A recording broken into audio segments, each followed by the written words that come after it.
But I listen to the two I listen to. Okay, so we can hear you. This is the Audacity app. And also, the other part of this, too, and I do want to get into content, and we can get in and cut this up. Like, part of this is, like, definitely a quarter-life crisis thing. Yeah. Where I want to be... I'm interested in the content. I think we, and why I want to talk to you, and we'll talk to other people and we'll do other shit. I think we have the hardest part, which is being able to communicate and provide compelling content, audio content. Like I think we're funny. I think this is going to be pretty good. But also, what I don't know how to fucking like edit anything. Yeah. But like everybody does. Yeah. And I think that's like a real hole in my life. It's like I can't create something. And I'd like to learn how. And this is like video production. Like I've never done that. I'd like to learn how to do it. And I think the best way you learn anything, obviously, is by like doing it, and I'd love to take stuff because there's definitely, I don't know, I struggle with, like even going through like a YouTube tutorial of stuff like this, it's like it's not ADD, I don't know what it is, but it's something, I have this instant like, okay, skip to the part where they're going to tell me what to do. Yeah. And then I even get to the part, but then it's not that it's difficult, but I don't really like understand it. So I skip to another part. I just get it's difficult for me to like focus on actually doing it. Right. So when it's theoretical, but I think maybe from a practical perspective, this can provide an outlet for that. Yeah. So that's kind of where that's also part. Yeah, I think that's great. I mean, I'm incredibly interested in just the kind of content I'm assuming we're going to be talking about. Yeah. There's that aspect as well. We're completely shut down because of COVID, but me and my roommate, he's more of the tech side and I was more of the finance business side. Yeah. Like all the licenses, the LLC filings, the bank accounts and shit. But we were trying to start, we were about 3 months in when this all started in January to a video and editing platform where we were going to make... Really? Yeah. Okay. So I have the LLC, it's all still active. Haven't paid, I've been paying my taxes and shit. Yeah. Even though we're not doing anything. Yeah. So I don't really know how to do any of that, but I have an Adobe Premiere subscription. Right. I have access to some of the tech. My roommate, unfortunately, he's actually doing some shoots right now with his brother who does like his own film thing. Yeah. So that's not for us, but we help him, he helps us kind of deal once we can get going. So I'm interested in that part too. Yeah. Because it's future proofing. You know what I mean? Yeah, right. When robots can build a table. Yeah. I would still like to know how to build a table. Sure, But this would be a natural evolution. Was that a podcast? No. Did you say you were doing it? Or no? I was. So I had a plan to do it like a kind of like half game show, half debate show online. Like I would wear the wacky clothes I used to wear. Okay. And I would kind of be like a mediator and commentator. Yeah. While I would get two people to argue. I think Tim told me about this. Yeah, and I put a lot of work into this. I set a lot of stuff up. I got a buddy that does like party and equipment rental that I was going to get a lot of the stuff for. Yeah. And I got two people entrenched on each side for my proto episode. Yeah. And it was left and right, and it was going to be one of them. He was the vice principal after you guys left the high school, and his thing is yelling at dumb kids on Facebook about their politics. Okay. And then when he tries to yell at smart former students, or just ones that aren't dumb, he just looks like a raving lunatic. Yeah. He's also like he's a gay guy, right? Okay, so he's super into that whole movement, super anti-Trump. He's a fucking NPC. He believes He believes every line, every talking point. It's the best. It's the best meme there is. Yeah, it really is. It really. It's the best meme. It's the best one. It's the best one. Yeah. And then I was gonna who is like a Trump woman. She's like a pink cowboy hat Trump woman. Okay. And I was gonna get them to argue very gays and women for Trump, and that was my first episode. Yeah. And then I had some other things. I had some other people that were going to come in and talk about different issues, and then everyone just backed out. Yeah. Everyone was just too scared to. Sure. And I understood. I got it. It is a real thing, man. And people were each person all in. Like he was all in. Well, he didn't care because he embarrasses himself on a daily basis. Well, and right. And I don't like the side blaming cover thing. Yeah. But it is objectively not controversial. Yeah. To be what he is. Yes. There's you would never be and it's more complicated this, and it's more interesting this, and what I'm gonna say is like kind of stupid, but it is true. You know the gay educator will never be in trouble professionally by playing that role. They just won't. Yeah.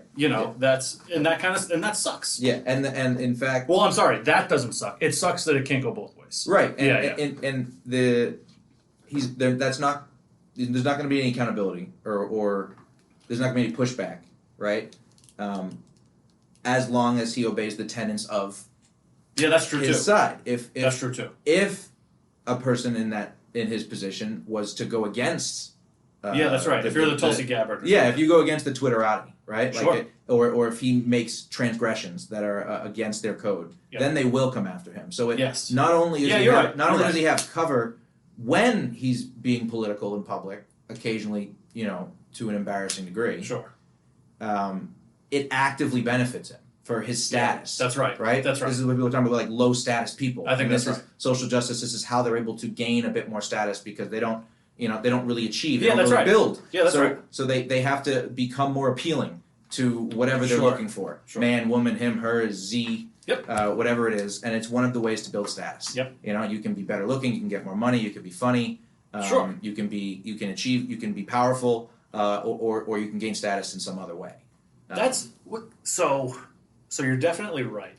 Yeah. What's really interesting is, I think you always have to have a marketplace for where that status exists, right? So it's pretty difficult. There are universal terms for status, right? There's net worth, there's communal prestige, there's there's having a partner.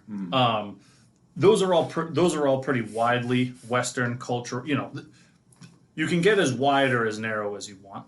But what I think you're describing, which is interesting, is that status seems to primarily exist. Like you say, like Twitterverse or whatever it is.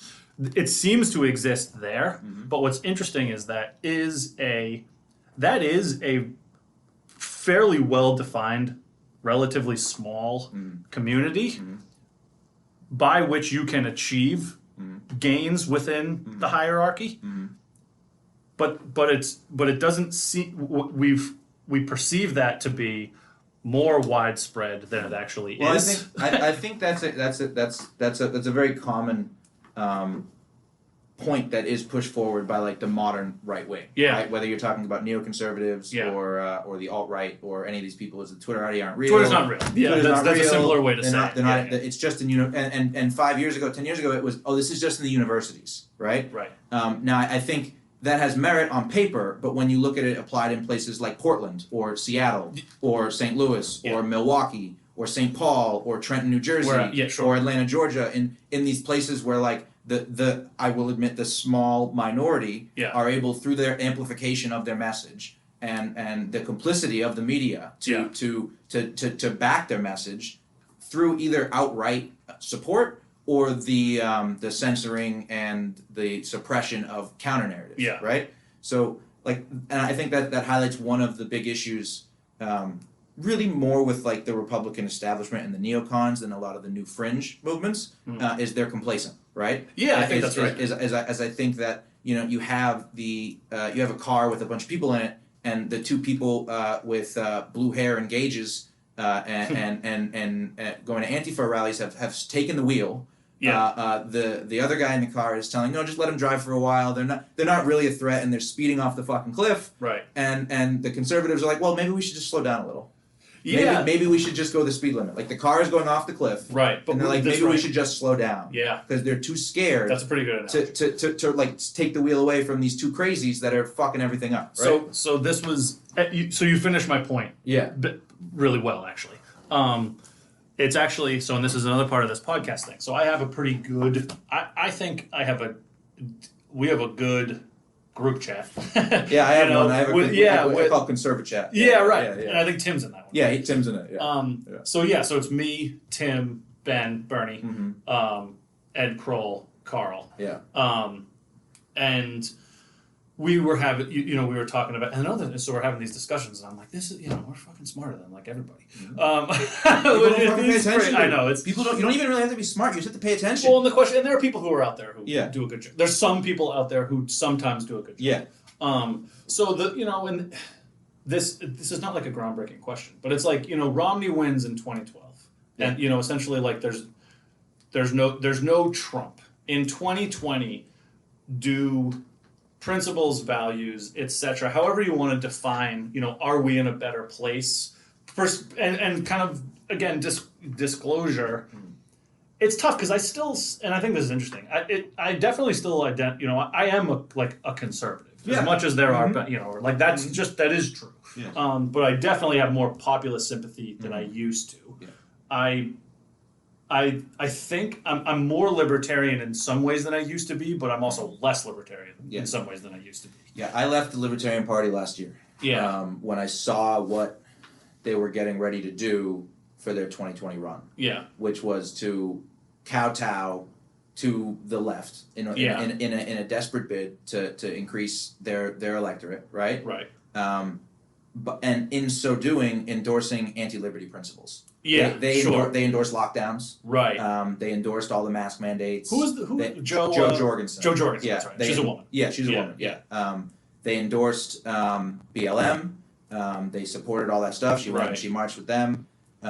Absolutely no advocacy for liberty, which is what they're supposed to be doing. Yeah, yeah. And I was able to sort of reconcile their more anarcho-capitalistic tendencies. Yeah. And their kind of their because of their pro-liberty stance and anti-war. I was a big Ron Paul guy. Right? Sure. I love Ron Paul. I still like Ron Paul to this day. And I am a Ron Rand Paul guy now. Yeah. Although I like Rand Paul. Yeah, me I like too. Rand Paul. I like Ron better, but I like Rand. Sure. Yeah. But I just can't get down with what the modern Libertarian Party is, and another big problem I see is, this is kind of an aside, but it'll come around, is if Mitt Romney did win 2012, does this all still happen? Yes, because I think what's going on right now is global. I don't think it's just forces from inside the United States doing this. Right. I think it's international forces, business, government, private, that are trying to create a new order, right? Like a new economy, a new political dynamic. The Great Reset is like the Great Reset. Davos Helsinki. Yeah, it's a real thing. And the engine has already started to say it's a dangerous new conspiracy theory. Yeah. They put out videos on the World Economic Forum. It's all there if you want to find it. Oh yeah. So I think it does still happen. And I think the Libertarians' current strategy does nothing to stop it. I think their strategy I think that's right. I think they need to understand that, and I was always the third-party voter. I've been a third-party voter absolutely. Since I voted when I was 18. Have you ever voted for a Democrat or a Republican? I voted for Obama. You did, okay, yeah. I was not old enough the first time he got elected. I was in high school. So 2012. 2012, I voted for Obama because I believed a lot of the fucking nonsense. And through that, I was in college at the time. I graduated in 2010, so I was in college then. It was my sophomore year or whatever. And I voted for him, and then I transferred schools, and I started working and doing some other stuff. And then just seeing all the fucking shit that he did, I was like, what's the difference? I know. That's right. What's the difference? The swamp is a real thing. Especially after watching him drinking the water in Flint, Michigan. Right. Yeah, that was a huge one for I'm me. not as familiar with that story, to be honest with you. So he went to Flint, Michigan, about a year into, I think about a year, I could be wrong on the dates, to talk about how they're going to get the water and blah, blah, blah, blah, blah. Sure. And he did a publicity stunt where he asked for a glass of water. Yeah. And they give him a glass of Flint water, and he, touches his lips to the water and says, that's good water. And it was about a week after. Yeah, the performance art. Yeah, the performance art. About a week after they were talking about, he did a lead paint speech. So weird, he did a long speech on a bunch so of things, crazy. right? He touched a bunch of things, and everyone thinks it's great. He touched a bunch of things? No, touched on a bunch of things. Oh, it was great because he did his fucking hand thing. Yes. And used little idioms, his little quips. And he talked about, I probably ate lead paint as a kid. Sure. I don't think you did, bro. Yeah. I really don't think you did. Right. Right. So, I mean, the foreign policy, economics, Obamacare, all of the Title IX, all of these things that happened, I was like, this is not what I'm into. Yeah. And especially towards the ends, 2015, 2016, his Attorney General, Eric Holder, Fast and Furious, all those things. Yeah, man. There's a long fucking list, man. Really is. Like, and there's a long list, and that's also when I started to realize, like, oh, this is how much I'm being taxed, and this is all the different taxes that I have. And it's not even... It's that stuff. So then I started voting third party after that. Yeah. I always voted third party. Right. And I don't anymore because I think they get very... and I know because I did it. They're very proud. And, Donald Trump said, he's not pro-Second Amendment, right? People loved... He's better on Second Amendment than everyone against him. Right. But if you're looking at it from a conservative standpoint or a libertarian standpoint, he's not good on Second Amendment. There's Trump. There's Trump, yeah. But the libertarians think that by going against Trump on this singular issue, although he has embraced the economic and foreign policies that the libertarians should be talking about, right? At least to a smaller degree, right? He's not completely anti-war. He still does some stuff, but he's the most anti-war president we've had in a long time. Since Jimmy Carter. It's not it's not even debatable since Jimmy Carter. Yeah, right. All I'm saying is the libertarians want to take that even further. Yeah, so right. to say that Trump is embracing their foreign policy isn't really accurate. But he's more in line with it than the Democrats are. Yeah, I think he's also more in line with. So we don't want to vote for Trump, so we're going to split the vote and allow the party that wants to take away all the guns and open all the borders. And that's another thing. Libertarians want open borders. The Libertarian Party right now. Right. And I'm not into that. Yeah. And I don't think they get it. And ironically, he's wrong about almost everything he says, but Bernie Sanders has the best take on this, which is open borders is a Koch brother proposal. You bring in a ton of... I hear that. You bring in a ton of low wage workers that you don't have to give benefits to. That's a Tucker Carlson thing too. Yeah, exactly. He's pretty... Which I don't agree with him on everything. But me neither, but it's a fair point. Absolutely, totally. Right? Well, it was always the... So fuck libertarians, I'm done with them. It was always... out of their minds. So, Ryan Copper. Yeah. So Brooke Copper is a friend, obviously, his dad. Always, and this is how fucking weird and lame I am. I'm hanging out with Ryan when I'm a kid and we're fucking playing GoldenEye and stuff. But I'm still into this stuff when I'm like 12. Yeah. And we're talking, and his biggest policy stance I could think of was, so he's a Labor Democrat. Okay. And although it's interesting because I haven't talked to him in a long time. This is his dad or Ryan? It is dad. Well, Ryan, I'm not sure where Ryan's probably close. Yeah. Probably close. Anyway, I'm doing an inelegant job of saying, Labor has always been anti-immigration from a really simple supply side perspective. That when you grow the labor, and I still think it's true, when you grow the labor market, demand goes down, wages go down. I mean, like, this is not. I don't really understand what I feel like that's too simple of an argument, but I can't think of an argument or I can't think of a universe whereby that doesn't exist. Yeah. So I don't, I'm, and another thing I do, which is what I think is interesting, and you probably do this too, and what I don't hear, some people are good at it, but not a lot of people are good at it. I will talk out of both sides of my mouth. On every subject all the time. Because I almost, I kind of gaslight myself in that I want to really, really, really make sure that I'm trying to understand the counterpoint. It's not even the counterpoint. The other, I guess, the other side, for the lack of a better. Yeah, I mean, it's anything where you have two opposing sides. You want to be able to understand the weaknesses in your argument and your game from a labor perspective. How can you be pro-immigration? So, I mean, I think... Or what's the argument? You may know the argument better than me. I'm not quite sure, but I could surmise, I guess. And I think it's important when putting this kind of stuff together is not to only think about the one that most people think about, which is immigrants coming over the Mexican border to pick strawberries and work at gas stations and chicken processing plants, right? Which exists, and it is absolutely a factor. But also like H-1B1 visa abuse. That's the stuff I hear all the time from do you know Eric Weinstein? Yeah. Yeah, he talks about that all the time. Yeah. I like the Weinstein brothers. I think they're unrealistic. I think that Unity thing was gay. Unity, it was fucking stupid, bro. It's so...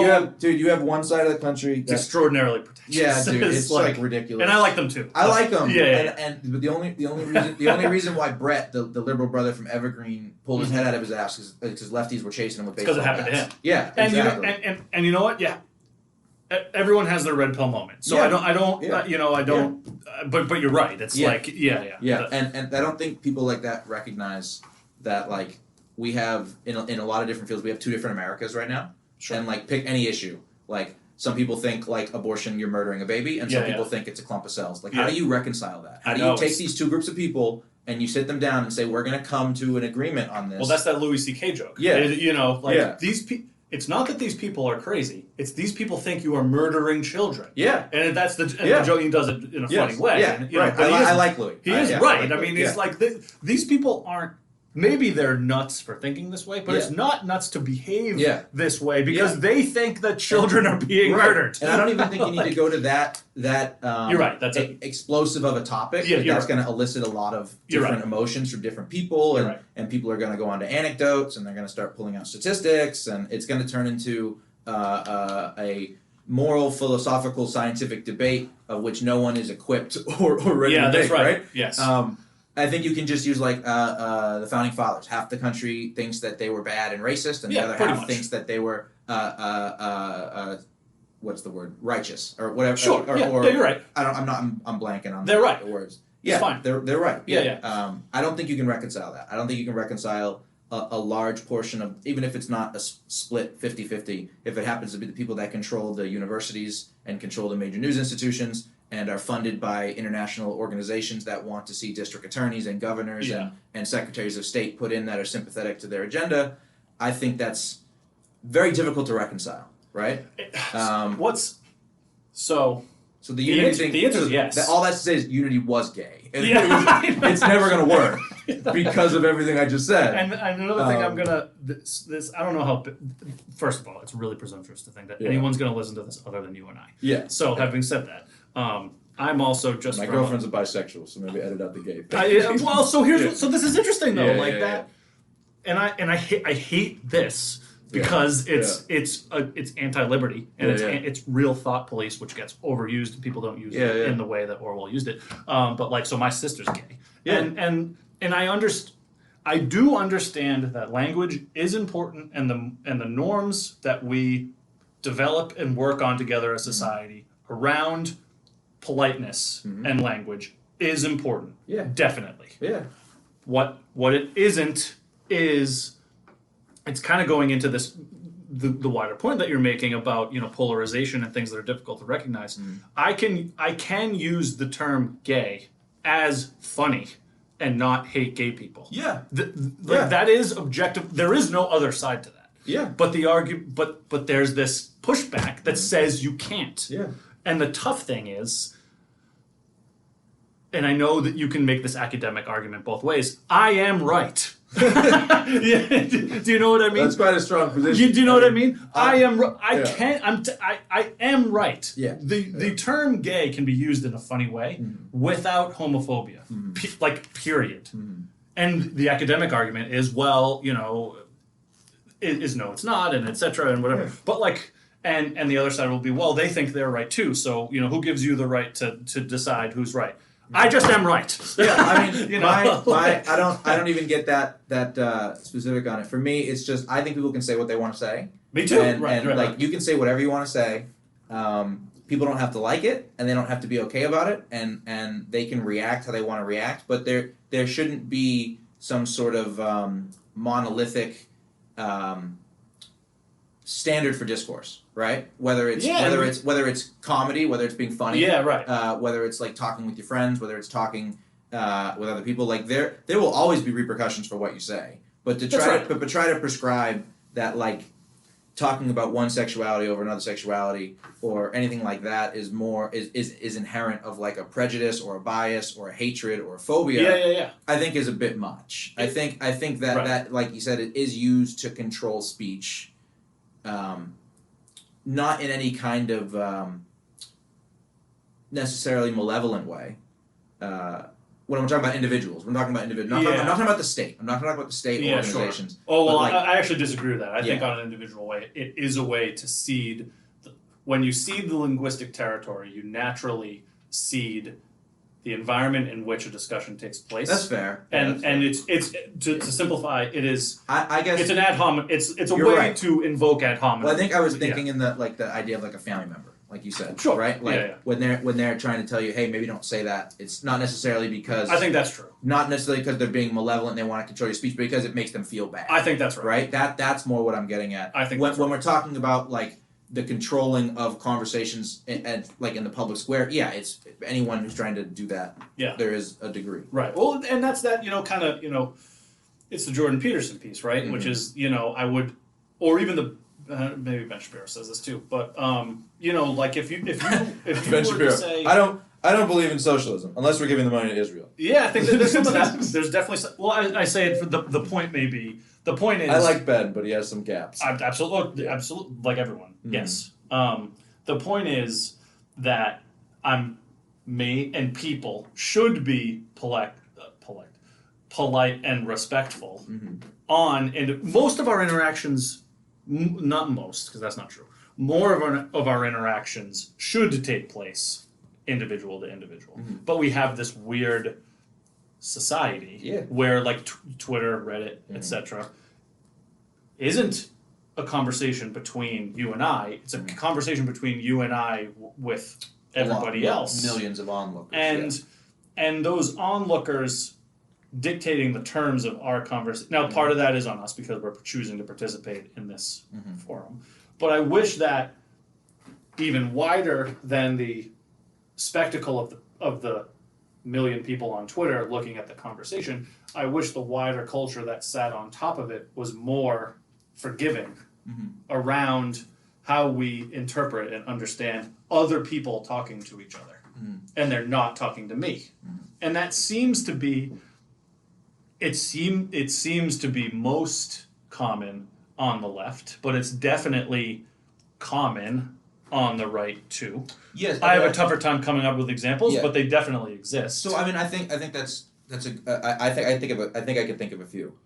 That's my big problem with the right wing establishment, right? When we're talking about the Republicans in general, is when they had control of the cultural zeitgeist, they had no issues, sort of doing what you just described. Yeah, so you're probably right. TV, radio, music, film, different standards in government agencies for hiring and things like that. I think they were fine with using government power for those means when they had the support of American culture. Sure. Right? So for them now to say, this is terrible, they're doing it, we would never do it, vote for us, you're kind of full of shit. Yeah. Not, so, what's in it, and I hate the, like, source, like retort on Reddit. It bothers me so much. Yeah, for sure. Because it's annoying. But, when did the right do that? Or in what ways did the right... You mean, like, FCC stuff? Or what do you mean? Well, I mean, it's a good point. FCC, drug policy, I think. Drug policy is probably... that's probably the biggest one. I think drug policy is the best one. Yeah. I mean, the gay marriage stuff, I guess. Yeah, no, the gay marriage stuff, I'm pro-gay marriage. Yeah. I'm not really down with most of the excesses of the LGBTQ plus movement right now. I would consider myself more on the right than the left, so I don't really jive with that whole thing. Right. Having said that, like as someone with his roots in more of a libertarian philosophy, I think you can marry whoever you want, and more important, not really because of a moral or philosophical reason, but because it's a property contract. Yeah, it is. It's a property contract. That's definitely. This is who you can legally like share bank accounts with and or medical whatever. The details that entitles you to spousal benefits. Right. Your Social Security. Yeah. Right. Like if one of you dies. Sure. So for that basis, I'm into it, but. I don't even know what I was getting at with this. Well, examples. Where the right gay marriage, but the drug policy is probably the best. It's probably the biggest. Starting with Nixon, right, and the DEA in the 70s, and then with Reagan and the war on drugs. Right. But that becomes a bipartisan thing, right? It wasn't. Sure, definitely. It was not. I don't want to mischaracterize this as being like purely a Republican conservative thing because it becomes, and I don't know where it becomes bipartisan. Right. The best examples I can think of are like the crime legislations in the 80s and 90s. Sure. Right? Like as we know, Joe Biden, Bill Clinton, all these people with their crime bills. And I'm not familiar enough with the Democrats of the 70s and 80s besides like LBJ. Sure. Right? Yeah. I'm not really that familiar with Carter. Yeah. So it becomes bipartisan. Yeah. It's not necessarily just a Republican problem. I just think that they have also been complicit in the same kind of government overreach. Yeah, probably. And So I don't trust them to save us from cultural government overreach from the left. I wonder too, because the Democrats didn't save people from the Republicans back then. Yeah, and I wonder. So, and even I'm interested in it, and hopefully, if we do more episodes, what I'd like to do, maybe like if we do more of this, with like maybe another kind of like creative thing, you know, almost, you know, I'd like to have some structure, maybe where we pick certain things and like, okay, it's almost like school, in the best way about school, which is like, here's something you go learn about, you know, and kind of come back and talk about it and educate yourself on it and form your own opinions. So there's a preamble to, you know, a lot I'm interested in, but I'm less interested in generally, policy. I don't like the game of like the whataboutism, like Republican X did Y.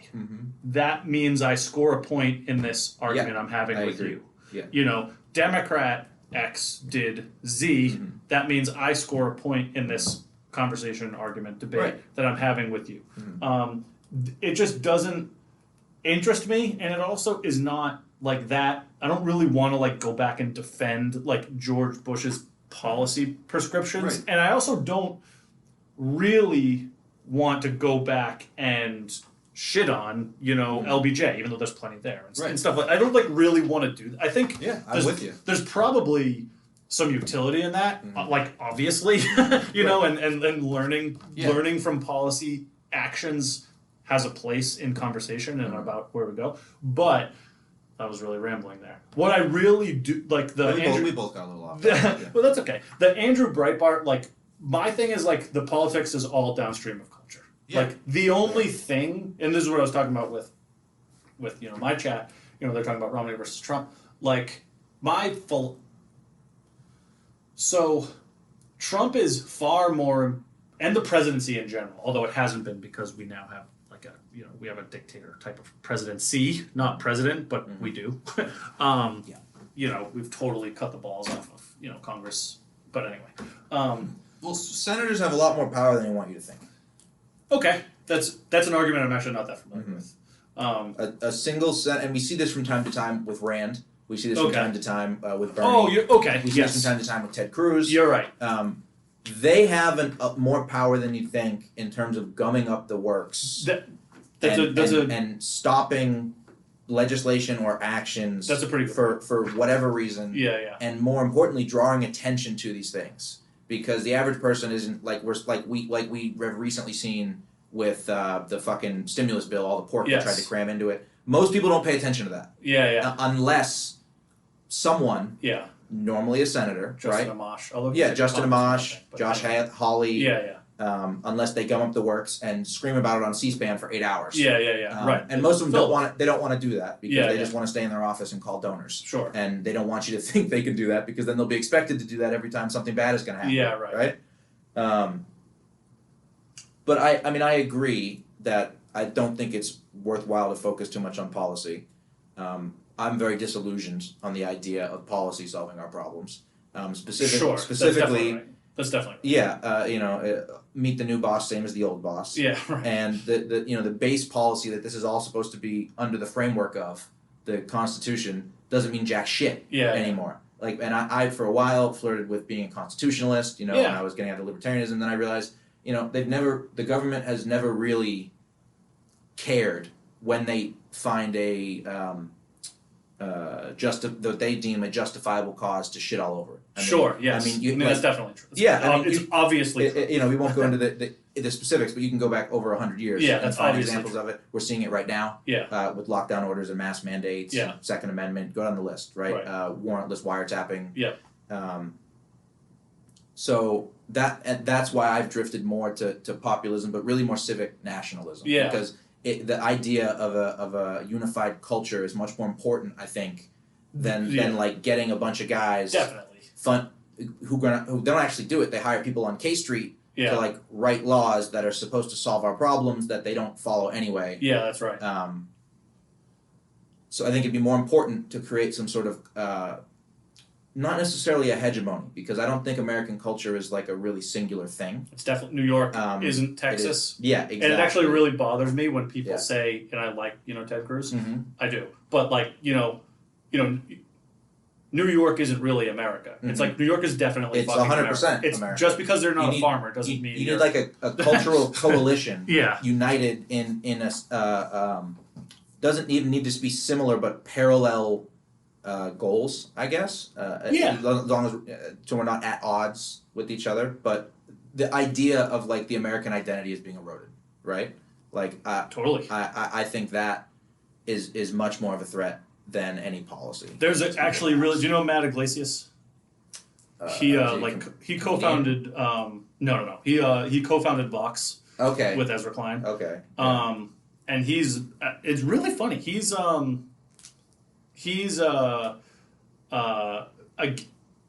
funny because like he, progressive. He's co-founder of Vox. I'll put it that way. Yeah. So all speaks for itself. All the things that come with that description of him. But he just wrote this book called A Billion Americans. And the again, like the policy, to make the analogy, the policy that he says is that we should have like a shit ton of immigration. We should add 1 billion more people to America. Which I disagree with, and I don't. The tactics, the policy, I don't like. We disagree, but all throughout. Get them all a commie block apartment, right? Yeah, and a government-funded cell phone. But then we got to make sure that all those immigrants are up to date on their health screenings, right? So we got to make sure that their medical information is also linked to that. The tactics get really, really muddy, really fast. Yeah, I bet they do. But what I appreciate about him is twofold. I think he's a guy who, he's not like a cancel culture liberal. He left Vox for a lot of those reasons. So I admire that instinct. And the other piece is he is not afraid from a progressive perspective, which I really can't think of anyone else who does this besides him. There's probably someone. Arguing like for America and those Western values from a progressive perspective. So saying, his whole thing is, we need 1 billion Americans because we need to continue to be the global leader of the world. And particularly, we need to oppose China. And the way we do that is by having more people. So I disagree tactically, but all the instinct I really like. So that's a neoliberal corporatist plan that is launched through false progressives like Matt Iglesias. Which I will admit that I'm not, if he's co-founder of Vox, I'm sure I would recognize some things he's done. That's a neoliberal corporatist proposal. That is a globalist big money proposal. That has already been accepted by the neoliberal establishment of the United States, that has already been accepted by the corporate oligarchy of the United States, which is, we're losing to China, we don't have enough people, we don't have enough soldiers, we don't have enough, but more importantly, we don't have enough oversight and control of our population. We don't know. This is interesting. Okay. We don't know who's so maybe doing I'm wrong what. About this. We don't know who's traveling where. We don't know the the coefficients that make people more productive, right? We don't have a way to track these things. We don't have a way to get compliance from the citizenry.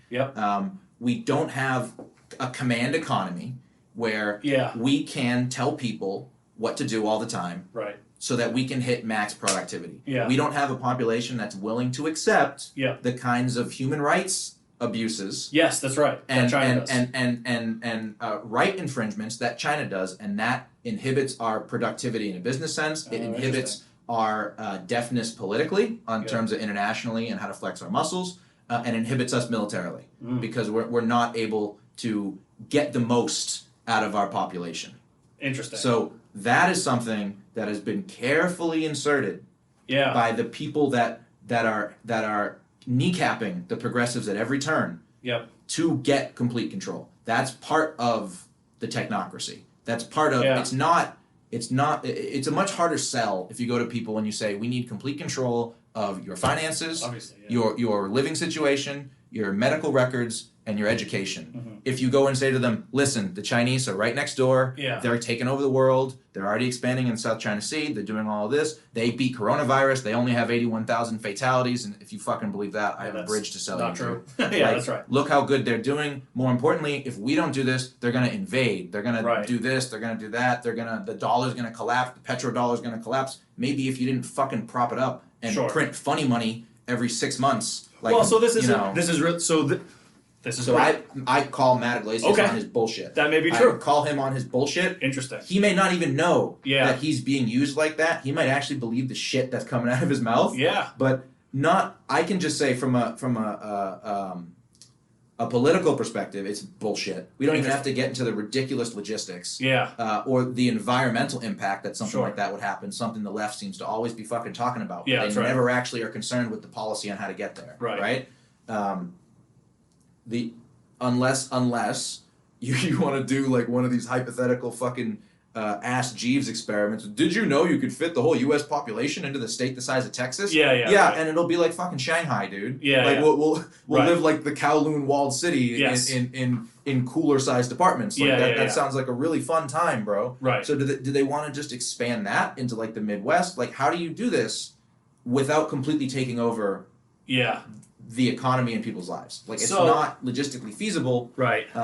And the people who are advocating of this are the ones who are not really like concerned with the fallout. Like, I don't think Matt Iglesias is that worried about like bringing in 500 million migrants, refugees, and immigrants. Well, this is a person who lives in New York City. He lives in New York City, and he has a nice job writing stuff that he gets paid a ton of money for. Yeah. Like, apparently he's not that like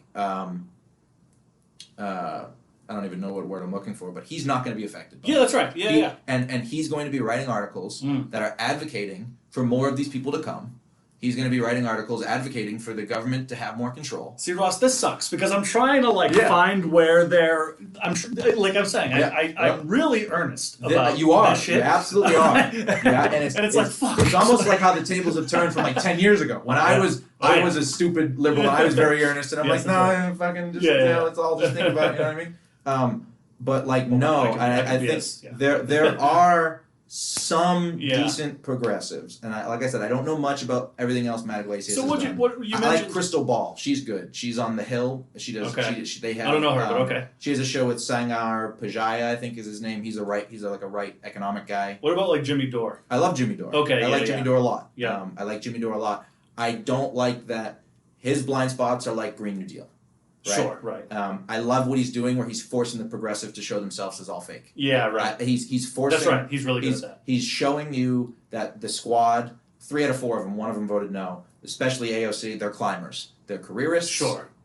They're not real progressives. They said they were going to force Medicare for all votes. They didn't do it. So I really like what Jimmy Dore is doing right now on force the vote. Because we like what he says, even if I don't agree with Medicare for all, which I'm not really into that idea.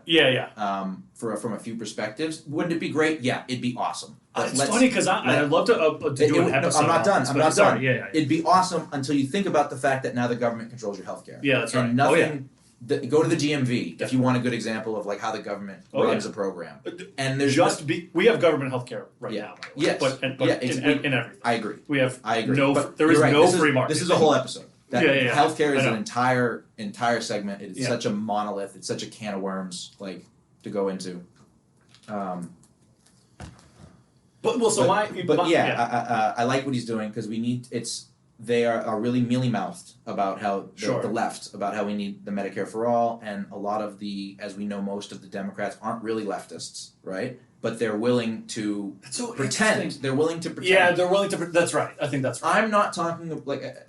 This is difficult because I'm not talking about in like a purely academic sense. Yeah. In which case I think they're all leftists, and I think actually a lot of the Republicans are leftists too. But if we're talking about in the context of I think that's probably right. Public discourse and American culture, like the average mom and pop, they see a blue dog Democrat differently than they see Alexandria Ocasio-Cortez, right? Differently than they see Mitch McConnell. Yeah.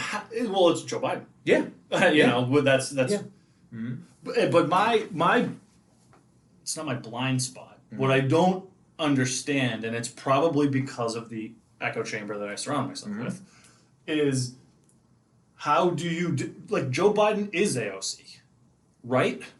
No, how are they? How is he? Well, you know, insofar as AOC is a fraud, I think Joe Biden's a fraud. Too. I do too, but for different reasons. But like, if we're talking about he's the same as AOC because she's a far leftist and she's a democratic socialist and she wants open borders and to make Amazon pay more taxes and all of these and Medicare for all, I like they're different. But I don't think she's actually a far leftist. I think she's a careerist and a climber. Yeah, see, and I think she's willing, and I think she's willing to abandon all that stuff to play nice with Nancy Pelosi, which is what she's doing. Yeah, right? and I don't think she's been proven to have done that for the last 2 years. Yeah. Every time she had an opportunity to stand up against Nancy Pelosi and the corporatist Democrats, to stand up for leftist principles, she has sat down and not done anything. Right. And then she goes on Twitter and tweets out against the bill that she voted for. Well, this is what I mean. I don't think that... I don't think there are any ideologically driven. I don't know. So you mentioned it a little earlier about what would you who functionally, and it's tough, but who is a progressive? Like actually? Yeah. I mean, do you know what I mean? Yeah, I mean, they're because I haven't, and this is a blind spot thing because I'm in it. I can really define who a conservative is. I think and that's a blind spot. I guess I have too. I think the best thing would they have a progressive caucus in Congress, and we could read the list of the people on the progressive caucus because I believe it's like 20 some odd people. Yeah. And you know, I don't know exactly what their position is. But I feel that a lot of them tend to champion progressive causes regularly. Yeah. But then, you know, when very big public things happen, like the HEROES Act or the CARES Act or the stimulus bill, or now forced to vote for Medicare for all, they're not there. You know who may be... They're not there. And this you may blow me up on this too. Like maybe Andrew Yang? Yeah, I guess so. Yeah, Yang, I don't know how I would describe Yang. I liked Yang early on. I think I do too, but I'm like nervous. I liked him early on, and I didn't like him when he endorsed Joe Biden and joined CNN.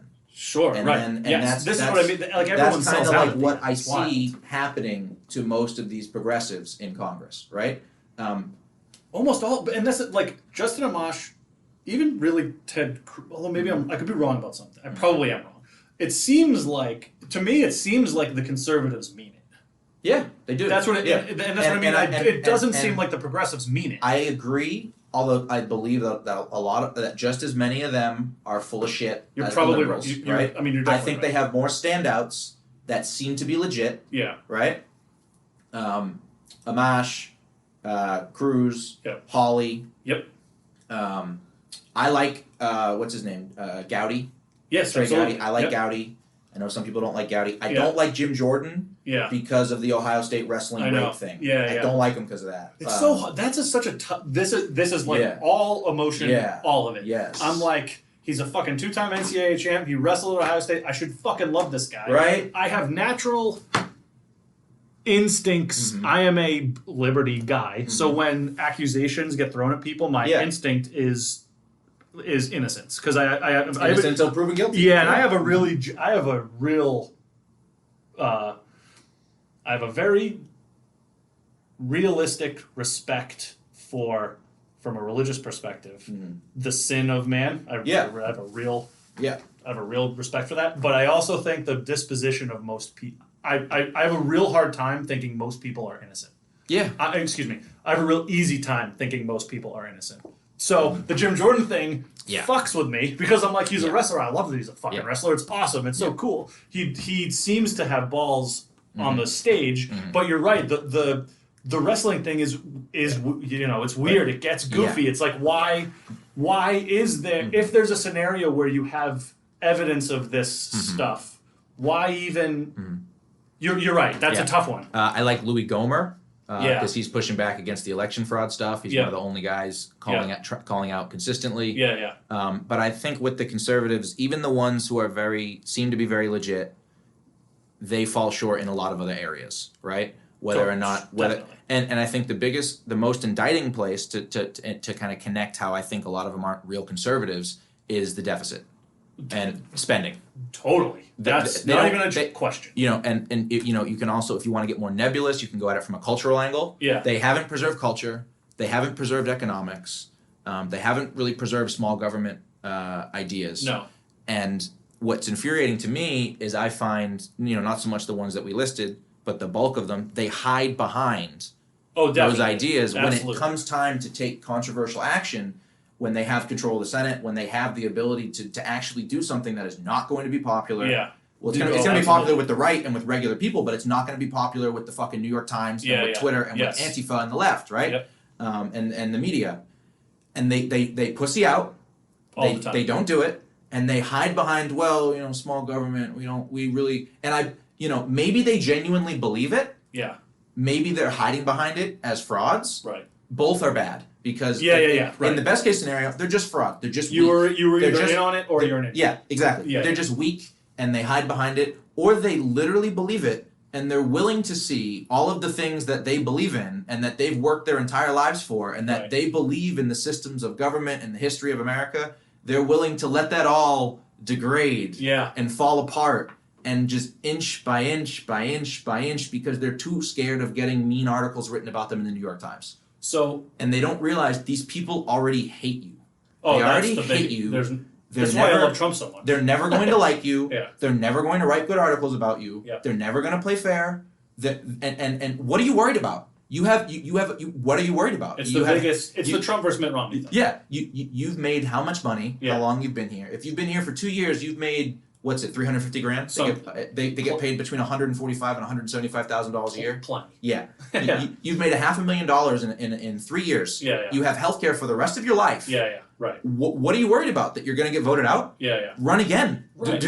Run again and tap into the sentiment of all the people who liked what you did. Or just go get a. You're right. Or get a real job. And you can. And someone will. If you're a two-term congressman, you're going to go be on someone's board somewhere. Yeah. Absolutely. So absolutely. And if you want the spotlight, fucking go on Joe Rogan. Go on. Yeah. Absolutely. Yeah. Yes. And here, which brings another. Here's an example. Yeah. Right. Dan Crenshaw. Yes. Your fucking videos are really cool, dude. Yeah. With your cool eye patch. Right. And all your cool shit. But you don't do anything. Yeah. Like you don't do anything. Yeah. But yeah, I think that the conservatives who are full of shit are weak. Yeah, that's right. And they're complacent. Yeah. But the people on the left who are full of shit are also like weak and complacent and corrupt and greedy, but they're also like actively exerting their will through various systems. Well, this is that's the. And I think that's the difference. And it's you're bang on right about there are policies that you can take that can take place that will matter, and I think we could probably do episodes maybe on a couple of them which would be interesting. Mm-hmm. But where kind of the, and it's tough because it's bigger than because it's not even just the left. You're right. It's like this corporate global interest masked in, for lack of a better term, progressive ideology, seems to be far more. It is not seems to be. It is objectively far more powerful than it ever was. Yes, and it also it shows no signs of stopping. Trump was the first sign. This is why he's so fucking great. Trump was the Trump was the first sign against that. It was the first sign that people didn't want it. That people said, no, we don't want fucking drag queens reading stories to our kids. Yep. And we don't want our jobs getting sent over to China. Yep. And we don't want higher taxes. Absolutely. We don't want any of this shit. We don't want like riots in the streets. We don't want it. And that was the kind of the first push against it. And I think the big thing that makes me hopeful is that the left, the cathedral, as some of the people. One of the guys I love is Michael Malice. You should listen to him. He coined this term, the cathedral, which is like the all-encompassing structure of the left. Is they think they can turn the switch off. Right. They think that like the Trump switch and they can just turn it back off, and Trumpism will die, and everything will go back to normal, and it'll be regular business. Everyone will go back to sleep. Right. And like, I think what we're seeing with like the protests yesterday in Georgia and Oregon, and the Stop the Steal rallies, that these people aren't going away. Yeah. Like Trumpism, I hate the term. Me too. it's for the people who care so much about dog whistles, it's a dog whistle, Yeah. right?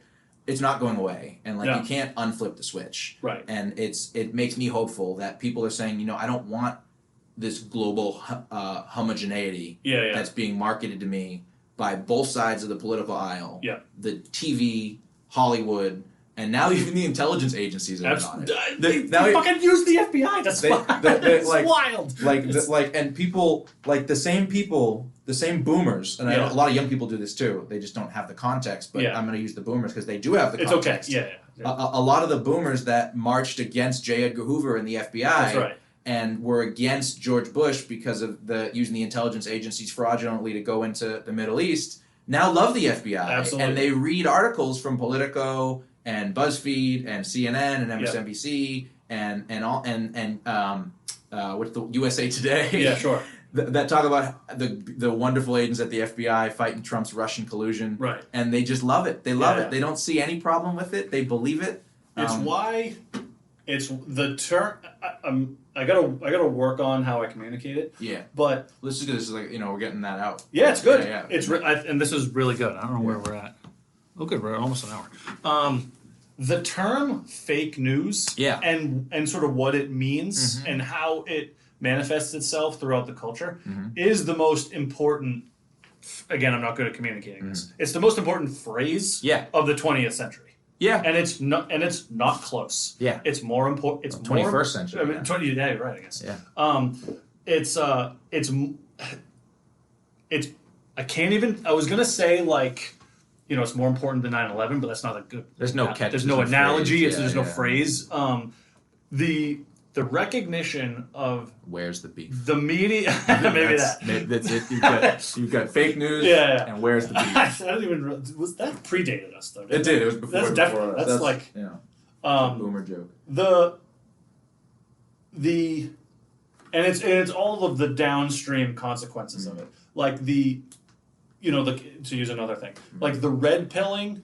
About the media establishment being the instrument with which the ruling class implements its agenda there's nothing more important than it. The media has become a PR machine for the Democrat and neocon establishment. That's right. They've become a PR agency for the left. That's right. And Trump, the value of Trump is he unmasked that. That's right. For millions of people. And he put it in. Not just in America. I know, all over the world. No Boris Johnson without him. There's no, the Brazilian. Bolsonaro. That's right. There's no Hungary, Poland. Yep. There's no Danish far-right party, which just got fucking screwed. The Danish, I think it was either Danish or the Dutch. I don't remember which. But they had a far-right, because I think the Dutch is Geert Wilders, the crazy blonde guy who did the Trump hair. Right. This was the other one, so I think it was the Danish. They're far-right, they had like a 40-year-old far-right guy who his party won, and they have parliamentary systems or whatever, so you need to form a coalition. Yeah, right. None of the parties that were big enough to form a coalition would form a coalition. Right. And, I don't know how it turned out. Okay, sure. I'm sure that he would have tried to rally some of the smaller parties. Maybe there were rules against it. I'm not familiar with their parliamentary system, but they just stalled the clock. They stalled the clock. And filibustered. They filibustered him, and even though his party won with overwhelming support, he basically got kicked out.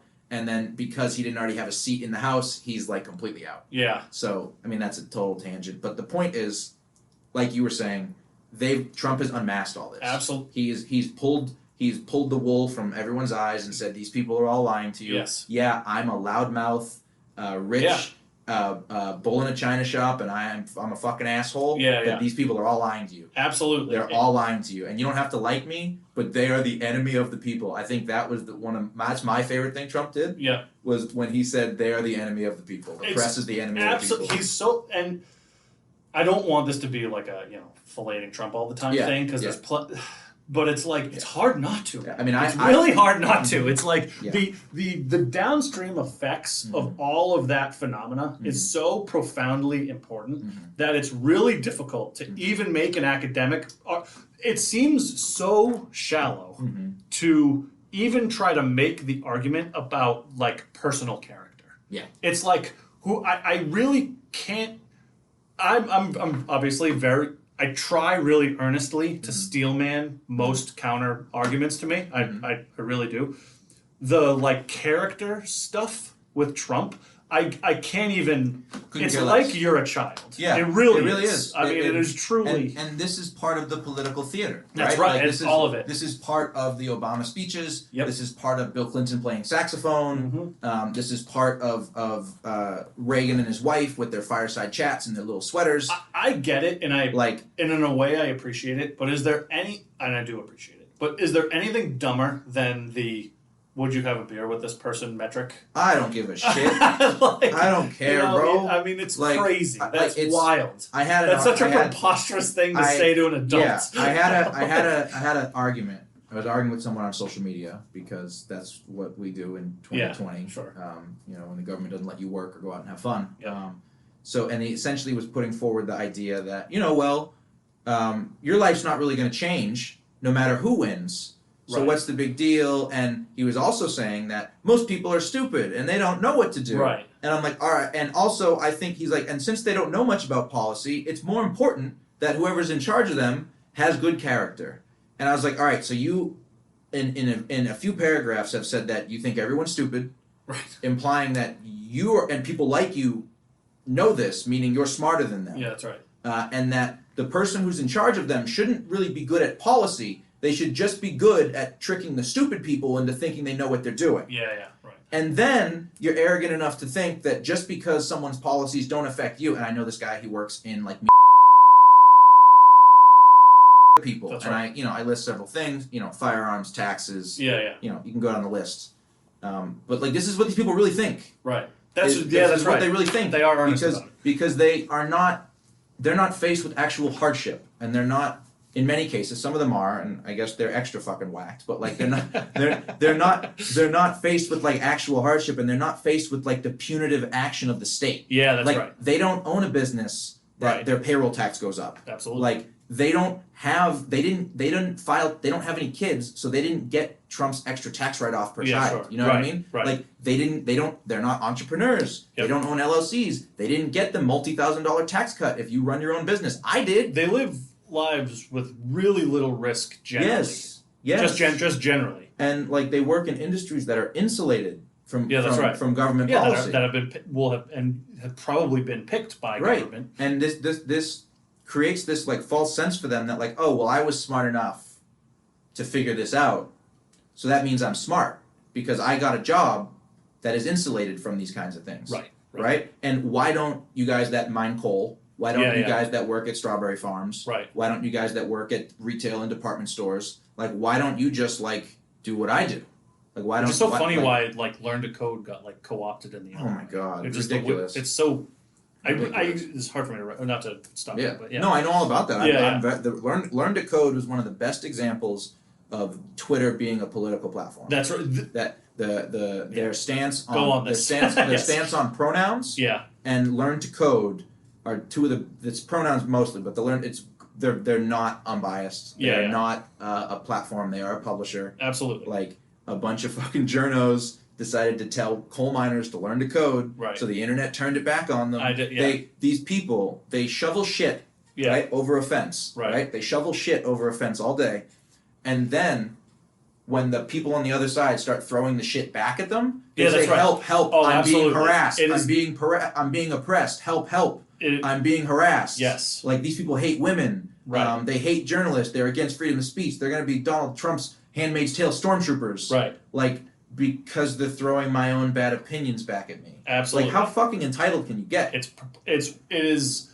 So there was a while ago. And I'm gonna butcher it. Yeah. But we I think probably sometime at the turn of the century, I guess, it seemed to even be call it the 90s. Yeah. We've transitioned from a very Western culture. It's more of an American thing, but it's still Western culture. Really took a hard transition from like an honor culture, which is your social value came from how honorable you are able to be. And honor really ultimately downstream really just sort of means sort of sacrifice. So how much am I willing to take on behalf of of others so that they don't have to? That's sort of doing the honorable thing is about sort of being selfless. And usually at least in the society that we've cultivated, it has some type of martial element to it too. It's like, being protective, being a defender, etc. That was where we held within our most esteem.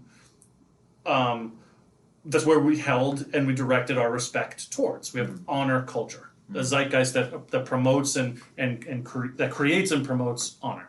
And we've taken a real, and this is cliche, but it's still really important. We do have a victim culture where victimization has replaced honor in where we place respect, which is an inverted way to think about how respect exists. And this is really part of sort of the postmodern movement, right? They want to move the goalposts. And they're moving it in a very specific place, which is that we are, and this is really part of postmodernism, which defines reality as a constant struggle between oppressed and oppressor. And the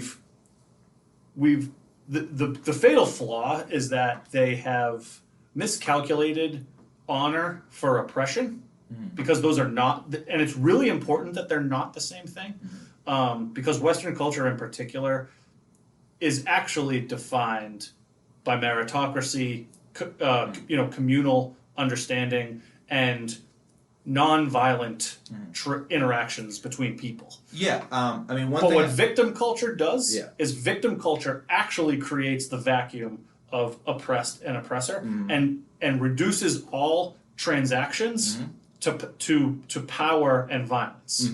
Whereas honor intrinsically is about marshaling, overseeing, and striving towards cooperation. I think, and that's the real, and like that's fucking bad. Yeah. I think that on a philosophical and a psychological level, there's a lot of merit to that idea. I think where I would connect it in how things have changed is our institutions, right? Yeah, that's right. I think that's mostly right. Yeah, I think that that personal honor is important, community honor is important, but without honorable institutions to reinforce and support this idea, there isn't enough impetus for people to act honorably. Right? So like go back 200 years to the Wild West. The converse is you're incentivized to act as a victim. Yes. And so if you go back 200 years, we don't really, and I'm not making an argument for statism, right? This is not what this is. But if you go to lawless periods of human history, whether you're talking about the Dark Ages in Europe or the Wild West in America, or just instances in which there are no institutions, things become anarchic. Oh, I'm definitely not an anarchist. I know. Yeah, things become as violent and oppressive as they've been, and when you have trustworthy institutions, so schools,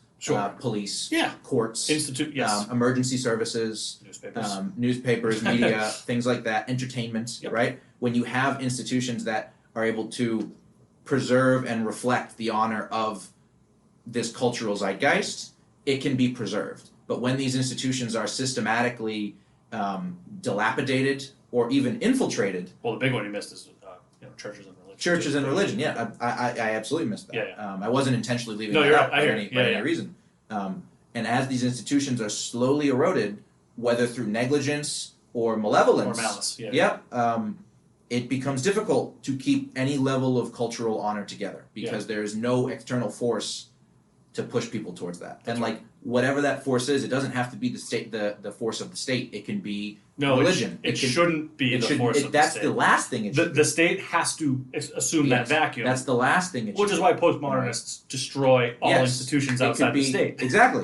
This is real stuff. Exactly. Yeah. It could be religious. It could be community-based. It could be economic. Absolutely. These are all things that have become the targets. It could be family-based. Yep. Definitely.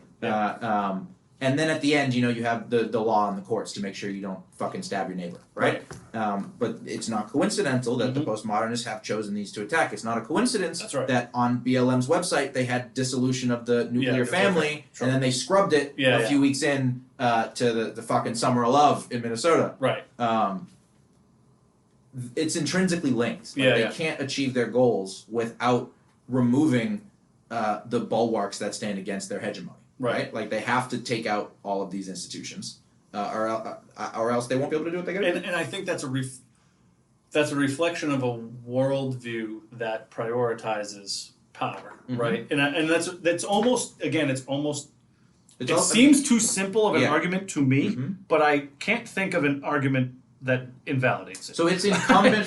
So I am a bit of an anarchist. Now I'm more of a civnat. I'm a civic nationalist because in anarchism, who runs the nukes? You know what I mean? Yeah, like, sure. Who runs the nukes? Who runs the utilities? Absolutely. We're already getting fucked by Comcast and Xfinity. Yeah. What do you think happens when the government's gone? That's right. I think they're just going to stop fucking us because they don't have a government-approved monopoly. They're going to have their own approved monopoly. They're going to have private security with machine guns to enforce it. They're right? too big, right. But like one of the principles I think the anarchists get right is it's incumbent on these institutions, right, to act honorably and to not become authoritarian. Right. Right? They have to be voluntary things that people can participate in or not participate in and not be ostracized by society. And that's one of the things that I disagree with a lot of cultural conservatives is they think that these institutions through indirect force should kind of mold society to be in a more stable state. And I think that's, although they might be coming at it from a different perspective. I think that way. Yeah. Yeah. Although I think that you're coming at it from a more honorable perspective, sure. I still think it's sort of parallel to the kind of authoritarianism that the left is trying to bring in. Okay. Although it may not be baked into the government structure. Right. It's a similar moral authoritarianism that I don't find palatable. Yeah, that's interesting, and I'm glad. This is glad not we disagree about it. This is not to say that I believe in unleashed degeneracy. Yeah, sure. That, like hedonism's no good. It's not. It's really not. not. Yeah. It's what people get fucked up about Epicureans. Yeah, it's not what Epicureanism is exactly. Absolutely. Yeah. So I'm not making an argument for like hedonism or degeneracy whatsoever. I'm just making an argument against authoritarianism. So I'll take the mirror image. I'm not advocating for authoritarianism, but it seems difficult to me to achieve an end without hedonism, without it. Yeah. So that's it seems difficult. Yeah, that's not to say it's the only way. And I think that is a reflection of the times we live in. Yeah. In that comparatively to every other time in human history, we are in the best spot that has ever been. Stephen Picker is very right about all this. That's a huge. It's a massive. What the fuck is this part of it? Yeah. Because I'm very concerned. I think both of you and I are, and I actually have a generally pretty optimistic worldview generally. Yeah. But the way I recognize and interact with these ideas are generally pessimistic. Yes. But then I have this really weird bulwark on the other side of me that says, nobody's hungry. Yeah. Everyone has every ability to communicate. Like we have this massive. Yeah. So I'm like, and there are parts to me where, again, definitely Austrian School of Economics. I'm not a Keynesian. Fuck Keynes, man. At all in any way. But there's like this little steel man part of me that says like, well, what the fuck, man? It's impossible to even be globally. It's impossible to be poor in America. It's fucking impossible. You know. So I'm like, well, what is that? You know, and that like fucks with me. If I had Keynes, Woodrow Wilson, and FDR in a room, I'd shoot Keynes twice. Yeah, that's right. Yeah. I'd shoot Keynes twice. That's right. Oh, totally. I mean, and again, I say it. I probably do. I'm probably susceptible to being less effective in how I communicate because I'm constantly saying how I'm wrong. But this is where the rollback thing seems so fucking daunting. It's like, and I think this, the Peterson view of it, which I don't know how I feel about him, but Jordan Peterson. I'm not like into his stuff, but I watched a lot of his stuff, and I think what he was doing was very good. For young men who like didn't really have a lot of direction, right? And I think it's a good thing to have out there. Yeah. And I liked what he did with all these interviews. Yeah, sure. The lady with the Kathy Newman. Yeah, Kathy Newman. I liked all that stuff. Well, because you can't think. Yeah, exactly. His speeches are good. I like his stuff. In terms of like podcasters and public intellectuals, I put him like mid-tier. Sure. Just because of my interest level. Fair enough. But that doesn't mean I don't think what he does is valuable. I think what he's advocating for is incredibly valuable because it's not something a lot of people get. Right. And if you're smart enough, and if you go through some adversity and things like that, a lot of it is stuff you will figure out on your own. That's right. But a lot of people don't have that. They really don't. A lot of people will never figure it out, and they'll keep laying in their messy room. Yeah. Or whatever it is. Yeah, you know what I mean? You're really doing a not a charitable job. You're doing an excellent job of summarizing. Yes. Yeah. So I think like with anything, in the age of the internet, he developed a cult of personality. Yep. And it wasn't even his supporters that made him a household name; it was his detractors. Definitely, that's right. I think that's right. Yeah, it was the Streisand effect. He became famous? It was Bill C-16 and all these people said, "Don't talk about Jordan Peterson. Yes, he's a figure for the alt-right, white supremacist incels. Don't talk about him." And next thing you know, 10 different pieces are writing that same article. That's right. And then everyone's seeing his name, and then he becomes this huge name, even though he's like a middling figure in terms of public discourse. Yeah, right. Yeah. Like. But I like what he does. Yeah. I mention it because there are two sides of me. I'm glad that the side of me that's attracted to the Peterson. So I'll put it this way. So we don't have to get into too much. I don't have any debt personally outside of my house, and we're paying it off. And the idea of debt in my house scares me. We don't finance anything. We're we're really. We're all debt slaves, man. We're all debt slaves. It's bad. It's crazy, and that's another. It's funny. I should be writing this down, but I'm glad. We'll move on. So we the first part, which is I think is a podcast, which is corny, but it's true, and I think it's compelling, is talking about how my wife set the practical boundaries and foundations for that, and how fucking great it is, and. I think it's a cool story about I think there's a lot of people talking about how much they fucking hate their wife. Yeah, and that's not cool. It's not that cool. Yeah. I think the opposite. Yeah. I think I'm probably gonna get engaged soon. Oh no, and it's fucking great, man. And that shit is definitely within the next year. Yeah, it's really compelling. Yeah, it's awesome, man. It's great. I could never imagine being with someone and ever saying I fucking hate this person. You know what I mean? It's great. Right? Yes, that's right. Obviously you can get mad at each other and get in fights and get upset, but ever saying, especially saying to somebody else, especially going outside your household and bad mouthing your wife to someone you don't even know that well. Yeah. Like a dude you know at work or some shit like that. That shit boggles my mind. It really does. Why are you here? I know. Why did you do it? Yeah, that's right. You're a piece of shit, bro. I know. You can figure it out. Yeah, that's right. Yeah. There's another thing that's so interesting. Maybe it's not a privacy thing.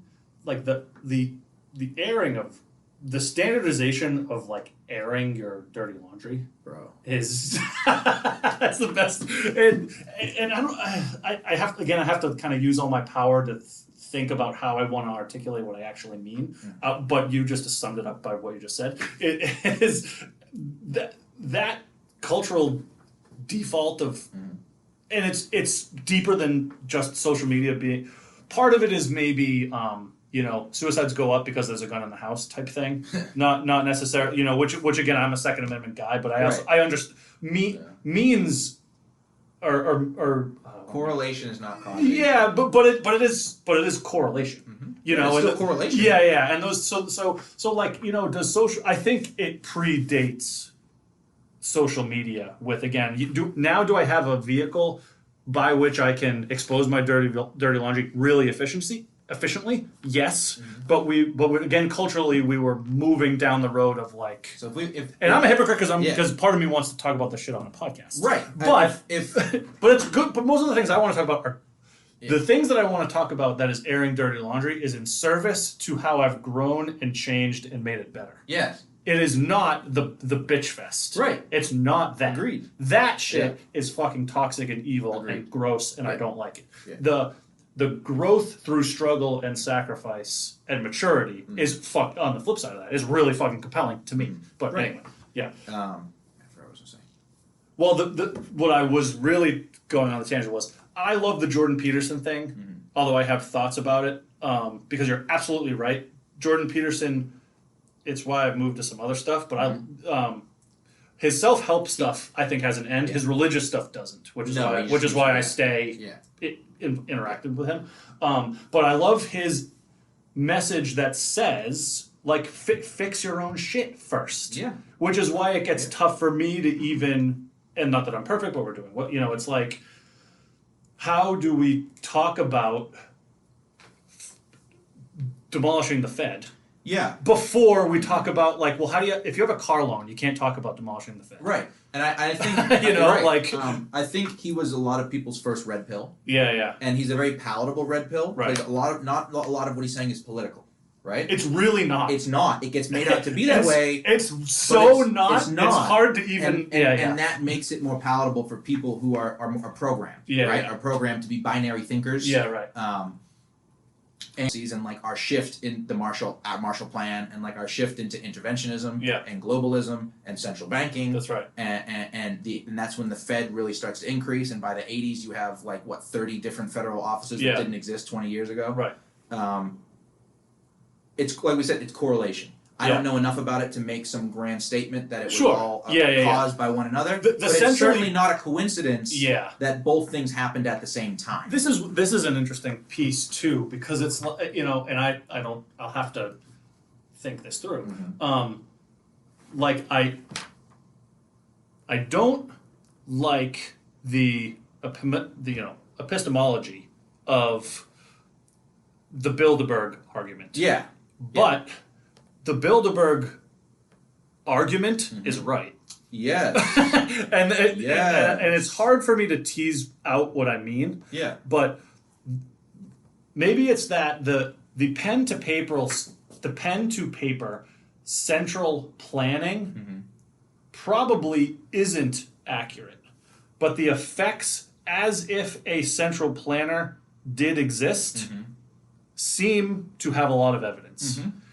Even though it wasn't centrally planned, it seems as if it was. Yeah. And, there's a lot... and the effects of that are real. There are a number of actors and organizations who have similar interests that are doing similar things in conjunction with one another in the effort of bringing on the final product that they want, right? And whether or not like they're sitting in a back room and twirling their mustaches and smoking cigars. Yeah, and shit, the lizard people reveal at the end. Okay. Yeah. I don't think, but you know, if one billionaire sees another billionaire wherever billionaires see each other, and he says, "Oh, I'm going to go talk to Senator so and so about such and such. Yeah. Do you want me to have his staffer call you?" Sure, right. Like, sure, that happens. Yes. And I think a good way to encapsulate this is like people have such cognitive dissonance for the things they don't want to hear because they've connected them to other things in their head already. Definitely. If you sat down, no political, you don't say I'm a right-wing guy, you just meet a leftist and you say,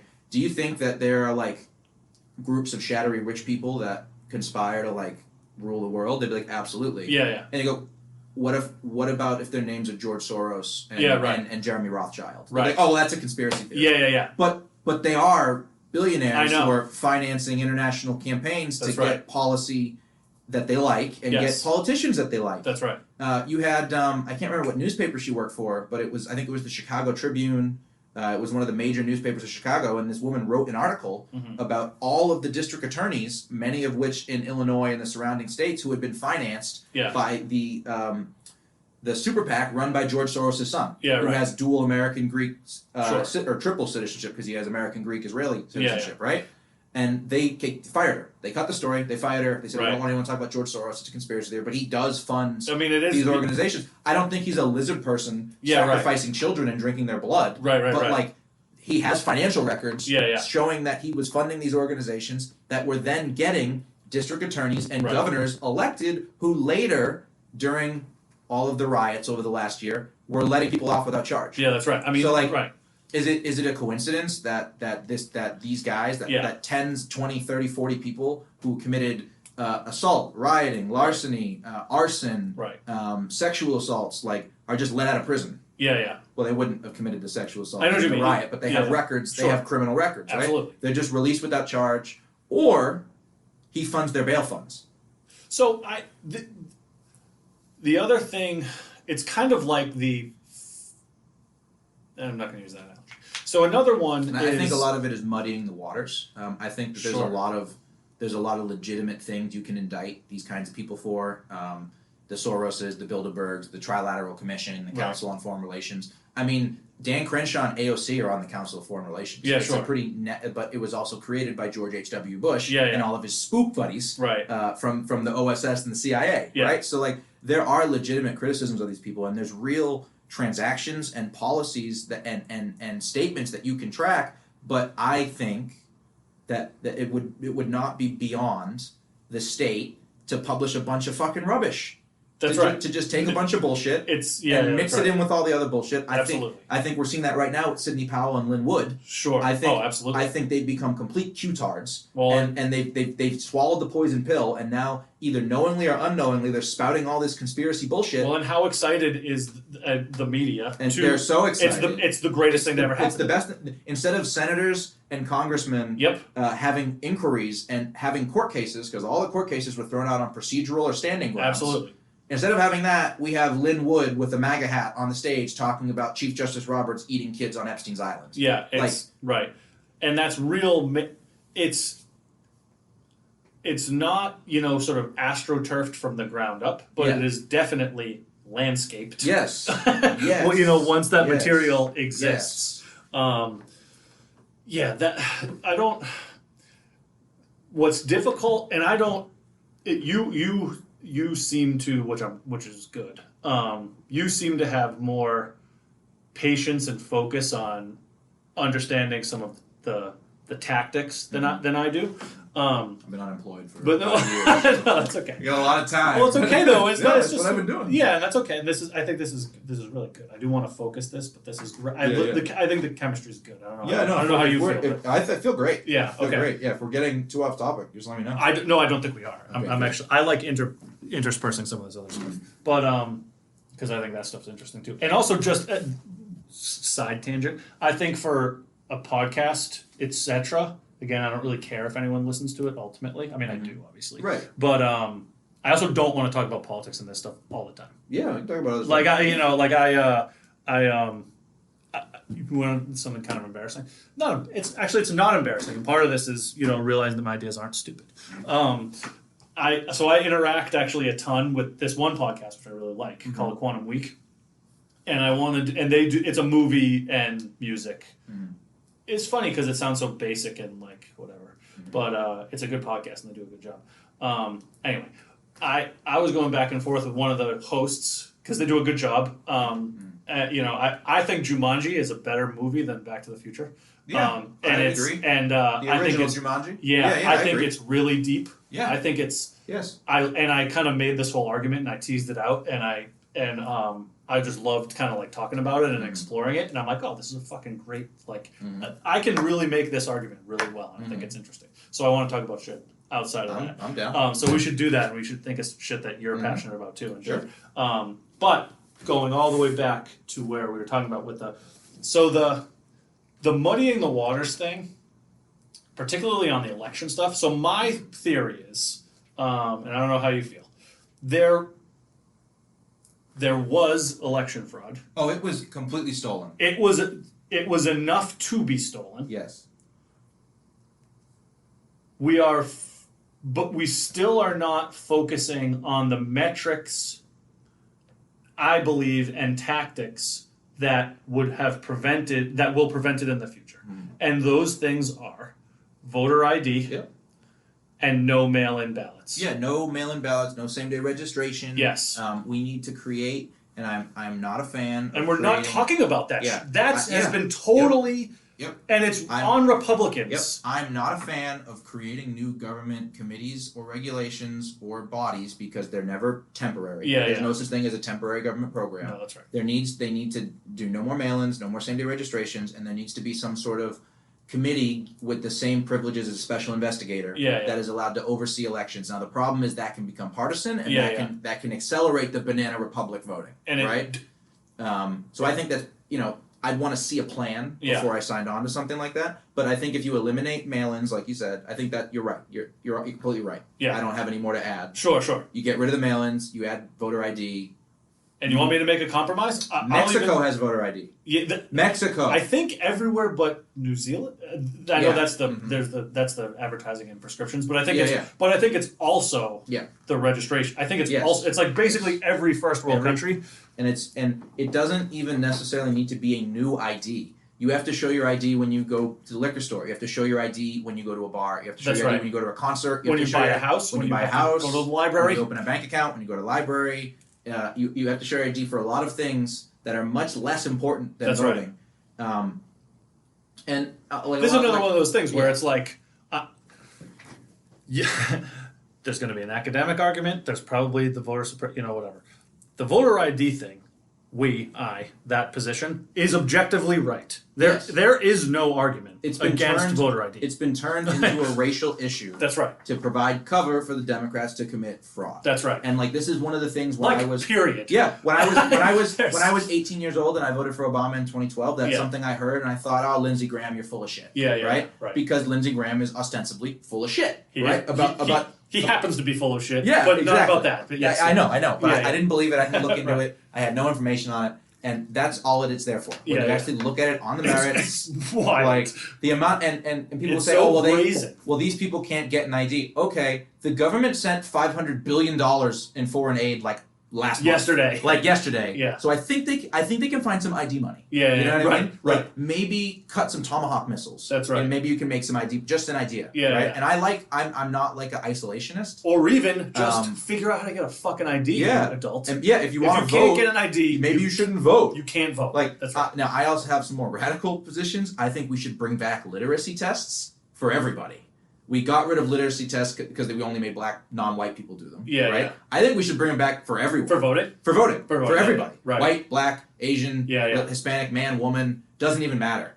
Everyone should have to take one. If you're not smart enough to take a literacy test, why are you deciding what we're doing politically? I mean, But I also have become less enchanted with the idea of voting at all. I hear you. I know because oh boy, besides all I agree of with the, you. all of the we live in Massachusetts. Yeah, exactly. But yes, besides all the Greek philosophical arguments for the tyranny of the majority and all that kind of stuff, which is very legitimate. It's very just the idea that I am, due to factors outside of my control, I'm in a common voter block with people who do not represent my interests at all. That's right. Right? And I'm supposed to come together and think that my vote, along with these people, is going to produce an outcome in which my interests are represented. It's just not realistic. Yeah. If voting, right. Michael Malice, the guy has a good quote, if voting changed anything, it wouldn't be legal.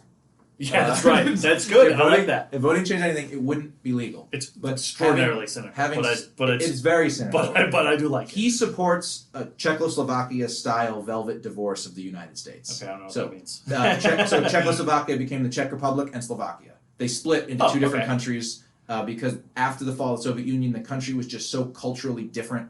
Culturally heterogeneous, that they split apart. Different governments, different militaries, different everything, and they split apart, and it was a peaceful split. Obviously there were some pogroms and some people got lynched, but there was no civil war. Now I don't really agree with that because once again, who gets the nukes, right? Who gets the nukes? Who gets the harbors? Sure. Who gets the utility grids? Who gets the natural resources? You know what I mean?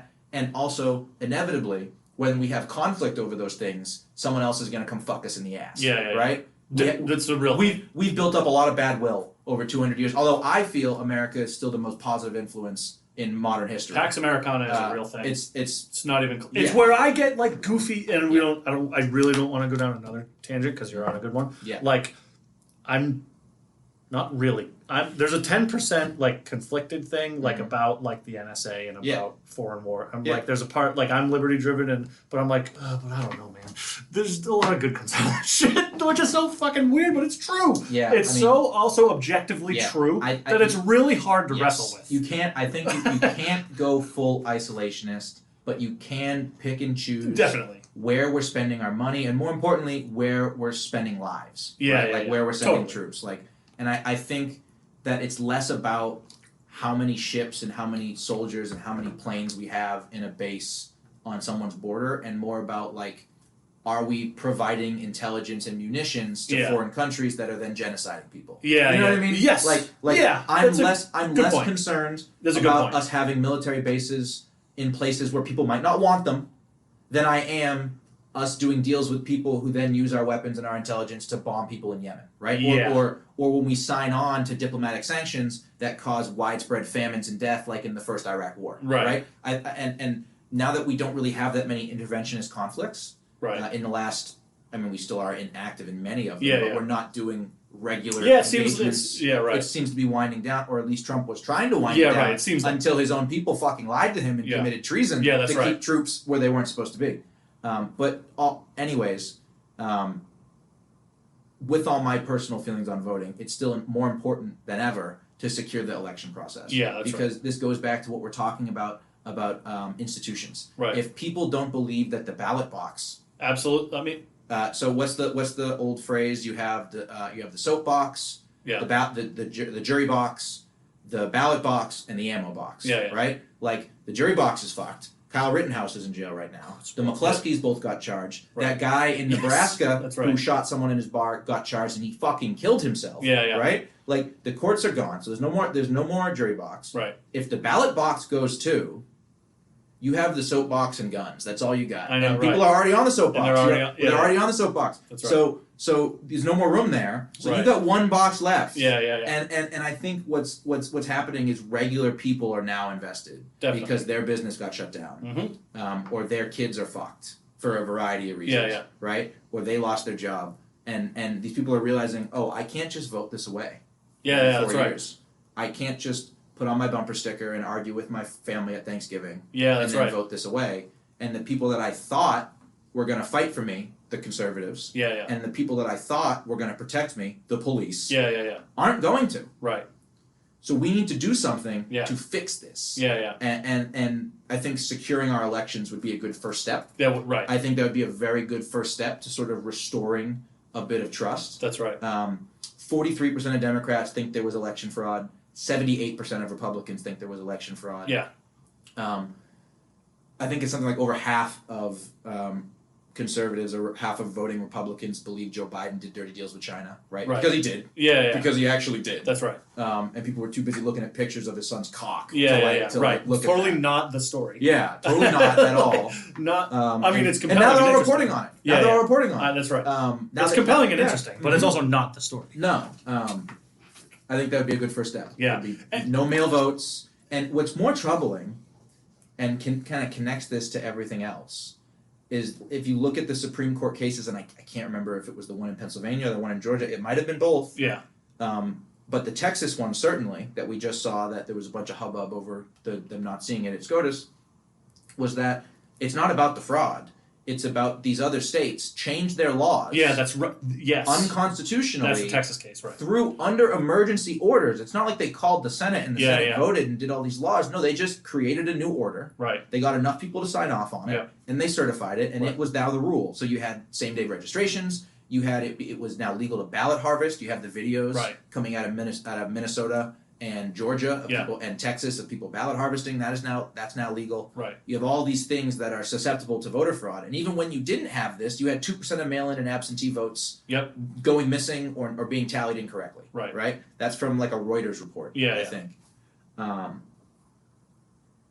So if there's no pushback against these kinds of extrajudicial decrees by partisan actors in state governments, there won't be fair elections. That's right. There can't be. There won't be any. Yeah, that's right. The idea that people should just unite and sit down and run again in 2024 is ridiculous. It's because preposterous. That's right. And what I mean by the connection is this is all because of COVID. Right. The reason why they were able to pass all these emergency laws was because of COVID. Absolutely. Because COVID's going to kill all the boomers. State of emergency. It's going to state of emergency. Yeah. We have to do mail-in voting because people, if they vote regular, they're going to get COVID. That's right. So we need to pass all these laws that are completely fucking illegal. Right. And completely ripe for chicanery. Sure. Because COVID is going to kill us. The fucking coof is going to kill us with its 99% recovery rate. Right. It's what we were saying earlier about maybe not everyone is twirling their mustache and smoking a cigar. Sure. But they're seeing opportunities. No, but they're seeing political and institutional opportunities to get control. Yeah, and the signal is out to those with similar instincts to tactically. Now, what I think is what's harder for me, because in some ways I'm not that smart, I think one of the most important things for young people is especially if you're like a smarter person, is to realize you're not that fucking smart. Yeah, and I think that was one of the most important developments in my life. Sure. Was I met some really smart people. Yeah. Like genius level, multiple languages, such and such institute. I'm like, wow, I'm fucking. Yeah, I'm slightly above average. Yeah, you know right. No, sorry, I didn't mean to cut you off. No, so my point is, like, it's tough for me because I think it's like, why do we have this collective amnesia about? And I know I'm going to keep going back to it, but it's like. The mail-in voting is the tactic. Yes. Stay focused on it. Yes. And invest your political and cultural will to fight it. Period. Mm-hmm. That does not take away other things. It does not, it will do more. The other thing is you vote on the first Tuesday in November or third, whatever it is. One day, one vote. Mm-hmm. Like if there is not, the other side is you've had people voting for 4 fucking months. Yeah, which is bogus. Yep. You know, it also can't exist. And in certain states, like Massachusetts, you had the signs where poll workers weren't allowed to wear gear. Right? They couldn't wear Trump or Biden gear. Sure. Right? But that wasn't the case in Illinois, in Michigan, in Wisconsin, in Georgia, in Arizona. Right. In Pennsylvania, in all these states where all of this shit happened, you have videos from that night of people in Biden-Harris masks putting poster board over the windows so people can't see in. Yeah. Like, that's, for a number of reasons, terrible. But, like, does no one have a problem with, like, the overwhelming majority of all the officials in the Philadelphia voting office are all wearing Biden-Harris gear? Yeah, that's right. Shouldn't that trouble you if you go to Texas and everyone's wearing Trump gear? Like, I would be worried about that either way. Absolutely. But there's a collective amnesia. People don't want to... And it's just, I don't even think they forget. I think people are okay with it. Yeah, why do we... Well, so that's an answer. People may be okay. Well, some people are definitely okay. Yes. But why on the right do we not? And this is part of them being pussies thing. Mm-hmm. Is like these are not, to me. The fight that it's tough because the cat's out of the bag now. Mm-hmm. So I understand and I appreciate the Josh Hawleys of the world and I like the non-certification. I'm all on board with that. But what's frustrating to me is that there are very real policy and, to me, tactical prescriptions to deal with this issue that aren't being taken. And I earnestly can't understand why. So I think there could be a few reasons, right? I think number one is they're pussies, like we talked about. Yeah, they're not willing to stand up and use their state authority, right? For whatever reason, whether it's because they think it's wrong in their conservative principles. I don't believe that. No, you're just weak. You don't want bad articles written about you. That's right. You don't want bad articles written about you. And even if you did, enough of your own party has been corrupted to where you won't get the support you need to really catapult this into the mainstream. Right? Like Mitch McConnell's not going to sign on to it. Because Mitch McConnell's wife is a Chinese resource exec who's worth $1.2 billion and is like one of the largest energy providers in China, right? Like he doesn't want an investigation into who's being financed by who and who's getting what money from what countries. Sure. Lindsey Graham doesn't want that because everyone knows he likes rent boys, right? Like these people, Darrell Issa before he got out, he doesn't want that either. Like Dan Crenshaw doesn't want that. Right. None of these people want a bipartisan, open inquiry into who's funding them. Yeah. Right? And the ones who do are outnumbered by those that either don't care, are too pussy, or are compromised. Right? And I can't presume to know what percentage of which there is. I assume it's a mix. Right? I assume it's a mix. Right.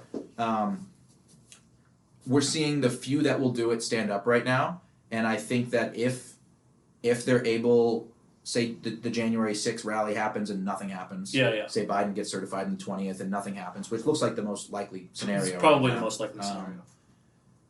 If that happens, all of the people that stood up against it will be gone in 2 to 6 years. They'll all be gone. Right. They'll get primaried by neocons or people put up by neocons. Right. They'll get attacked endlessly by the left media as seditious. Right. What irony, the people pointing out sedition and treason are being called seditious and treasonous, right? And they'll be gone. They won't get prosecuted or anything like Yeah, that. sure. They'll go on to be on boards of companies. They'll just be memory holds. They'll just be memory holds, and Yep. they'll be gone. Most Right. people don't know their names anyway. Yeah. And they write the history books, and they run the universities, and they run the news, Yep. and everything will go on. And the people will become who on the right will become either more brainwashed, and they will believe that the right is going to fight for them until their dying breath. Right. Or they will become so disenfranchised that they'll leave the Republican Party. And that, in the short term, will only increase the left's That's power. right. Yep. And the question at that point becomes, how authoritative does the left become? Right. Because if they go full autocrat, if they go full no more all electric cars by 2030, Yeah. No more meat, live in the pod, Right. eat the bugs. Absolutely. If they go full Great Reset, Well, you live in an internet service. yes. If they get world If with they no. get- It's really about yeah. no private ownership. yes, Is really so all. That's if- this Demos Helsinki stuff. So if, and here's what I mean by their autocracy, right? They'll get in, they'll make DC a state, Right. which will give them Yep. the majority. They'll make Puerto Rico In a Puerto state. Rico. They'll make DC and Puerto Rico a state. They'll open immigration programs. Puerto Rico is already like an open economic area. There's there's like no income tax, no Puerto payroll Rico tax. is. So I don't know. You know Peter Schiff. Yeah. Yeah, I watched this whole thing Yeah, telling young men, come to Puerto Rico. Absolutely. You'll make money. You'll have a job. You'll pay low taxes, and there's beautiful women. I know. I watched this whole It's thing. terrific. It was great. Yeah. Yeah. So they'll make DC and Puerto Rico a state, Yeah. which will give them the rest of the control of branches of the government. They'll open the borders. They'll bring in illegals. They'll increase the welfare state. They'll raise the minimum wage. They'll continue the partnership they've done with big tech. They'll allow them to keep doing H-1B1 visa abuse, and they'll continue the voter fraud, and there'll never be any opposition to them ever again. What you'll see are wolf in sheep's clothing, like Kemp in Georgia, the Republican Absolutely. governor in Georgia, Wolf in Pennsylvania. You'll see guys like that Right. who, as we're finding now into these investigations, have taken money from certain different groups. Yeah. And it's curious that they took money from these groups who are alleged to have participated in the voter irregularities, Sure. and that they are the only people that won. Yeah. Dominion. And all So no, I mean like Kemp and the Republicans in Georgia. I think that the Yeah. Republicans in Georgia knew what was going on, Sure. and it's not that I think they were. I think they figured it out, and they probably brought it up in a committee, Yeah. and then they were approached. And Well, they got on. They said wanted to get on Yep, board. they said exactly, Yeah, that's and right. they either they were pressured into it or they voluntarily said, Sure. you know what? They said, do you want to lose or do you want to win? To win. Because we're doing this either way. Yeah, we're yeah. doing This this is fraud happening. either way. This is happening. You can get on board with it, and you can stay in power, and we'll get rid of Trump, Right. or you can leave, or you're fucked. Right. What was I saying right before that? Well, I get so fucking. no, it's okay. It's because we. Well, so my point is, I think there are simpler tactical measures But- that folks can take. I'm but sorry, yeah. but I remember where I was going with that. Is that all happens? Yeah. We get an undisclosed amount of time of pure Democrat Oh, lefty sure. rule, gun control, environmental programs, economic collapse. They'll Right. keep all the free trade programs. They'll eliminate all the Trump stuff. Right. And then you have violence. Yeah. Right. Then Right. then you have people who lost their jobs, lost their mobs running through the streets. Certain different ethnic groups are getting certain tax breaks or getting government assistance to buy land. And then when they demonstrate against it, the police fire pepper balls and tear gas at them Yep. while defending the black bloc guys who are Right. throwing bricks. Yep. Right. This is when people start killing cops. Yeah. This is when people start bombing governors' houses. Sure. This is when people start blowing up stadiums. Like this is when people go nuts. Yeah. And they commit violence, and I think that's horrible, and I don't want that to happen. Oh, I hear. Yeah. But like, just for anyone listening, like I do not condone anything. No, like this. But like, it's going to be inevitable Yeah. when you take away someone's ability to live their own life Right. and have some sort of participation in their governance. If you remove all of the legitimate means for someone to push back Right. against authority, Right. the only means left is violence. Right. That's well. All sovereignty is an external monopoly on violence or your own ability to marshal Yes. violence. Yes.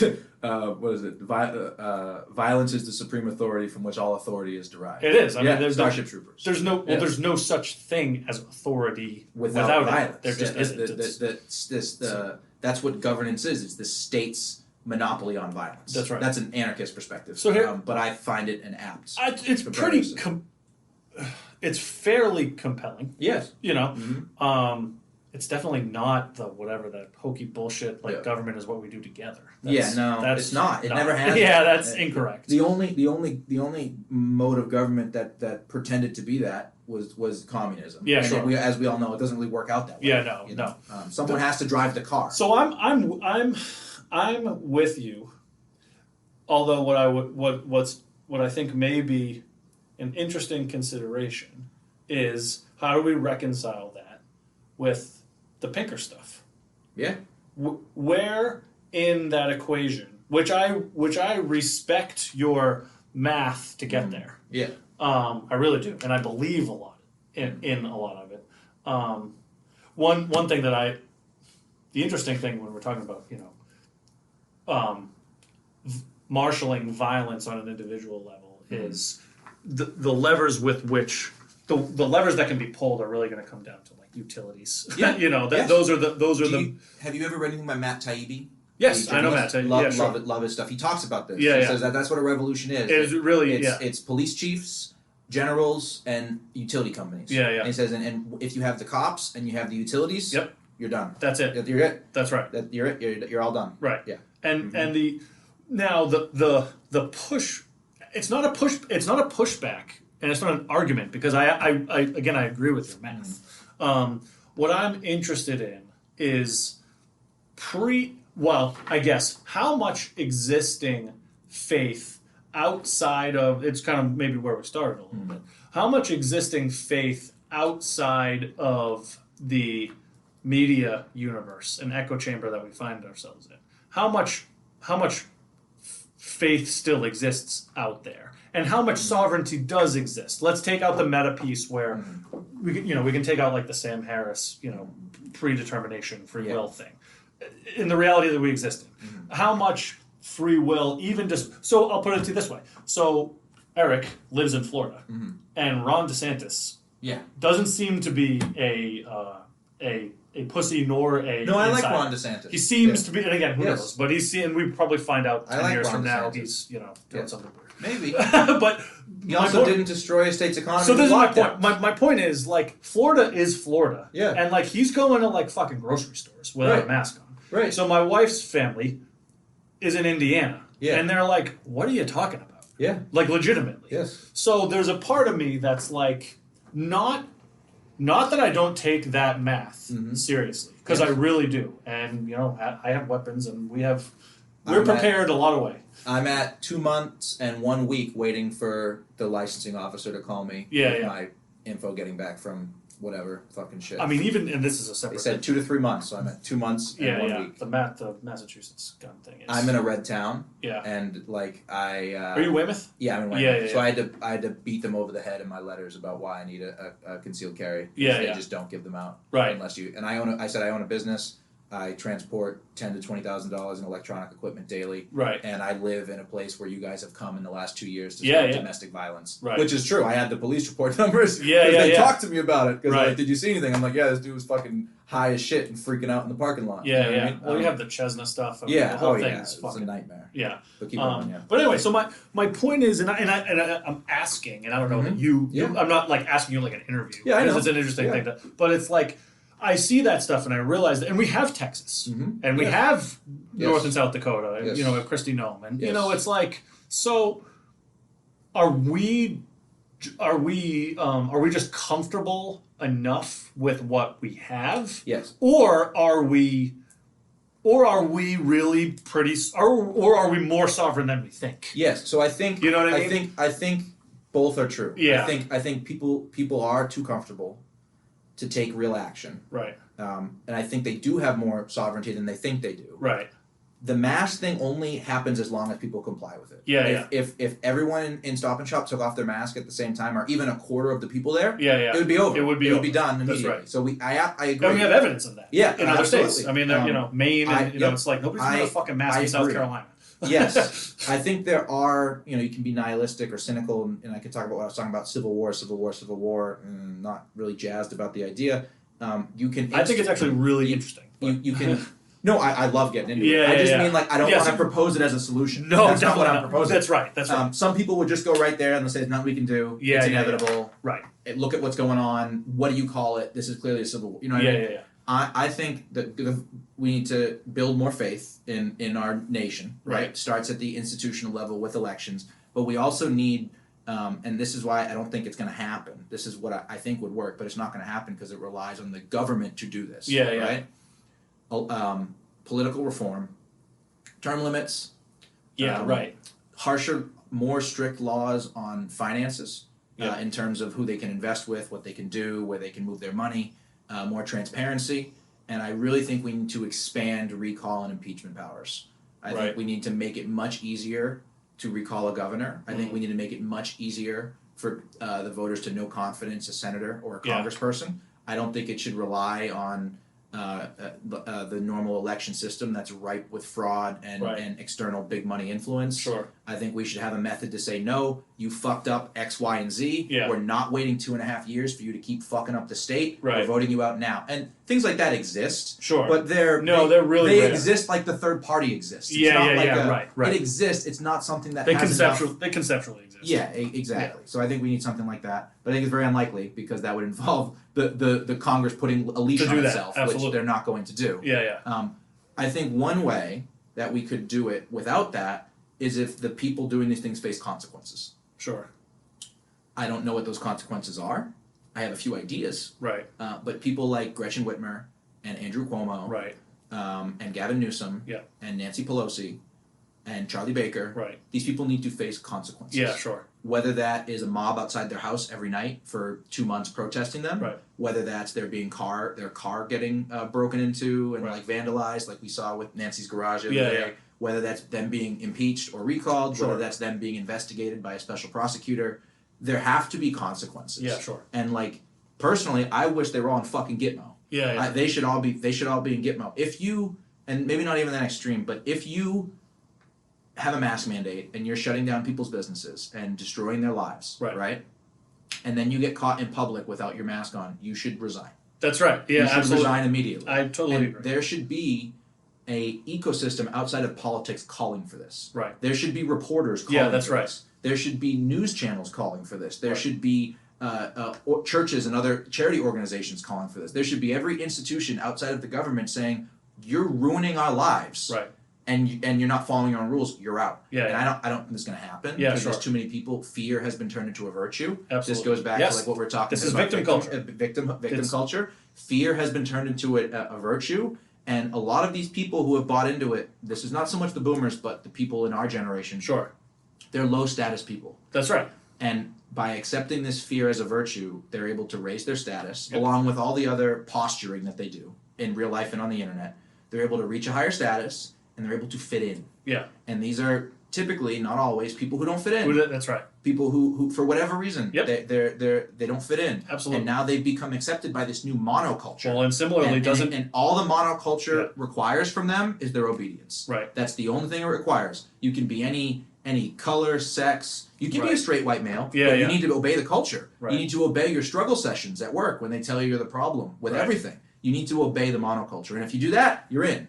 And you are a priest of the cathedral. Well, this is why we're in Brave New World, not 1984. Yes, when you brought up Orwell earlier, I wanted to get onto that. Yeah, Orwell was great. Huxley. Yeah. Orwell was a woke leftist. Yeah. He was a red-pilled leftist. Sure, that's right. That's right. He was a red-pilled leftist. He fought Franco. Yeah. And then he saw how shitty it was afterwards, and he said, "I would never want to go back to Franco, but this is fucked up." Yeah. And then he saw what was going on with Europe, and he's like, "All right." Okay. Yeah. But you're right. It's Brave New World. We are not in 1984. Well, and this is the promotion again, you'll see, and this is good, and this is why I think these conversations are good. Mm-hmm. Is again because I'm not that smart, I tend to hyper focus, and it's actually what makes me decent at my job. Mm-hmm. I tend to hyper focus on structures, tactics, and operations, and operationally. When you transition culturally into a service, this is also why Trump is so. It's so hard to find a flaw with Trump. It's like they're there, but So Trump, I think, recognizes the internet service economy as a tool for moving into a post-privacy, post-ownership society. Yeah. And that's what it is. Yes. When Uber means you don't own your car, DoorDash means you don't control your ability to eat, and all of these all of these things create an environment where, and it's why COVID is like so. It's why the although I don't know how, it's why the China piece to it is so like what I don't know what it is, but it is something, and and it's why it so perfectly fits into this. This is where, again, the Bilderbergs don't exist, but the Bilderberg effect exists as if it did. A lot of people, like you said with the China, a lot of people think because of COVID, right, that everything going on, like that they connect the Great Reset with China. When it's not. They're competing totalitarian factions. Sure. Like I was talking about earlier, like with the Iglesias guy. The Great Reset is the neoliberal, the central banking globalist plan to counter China.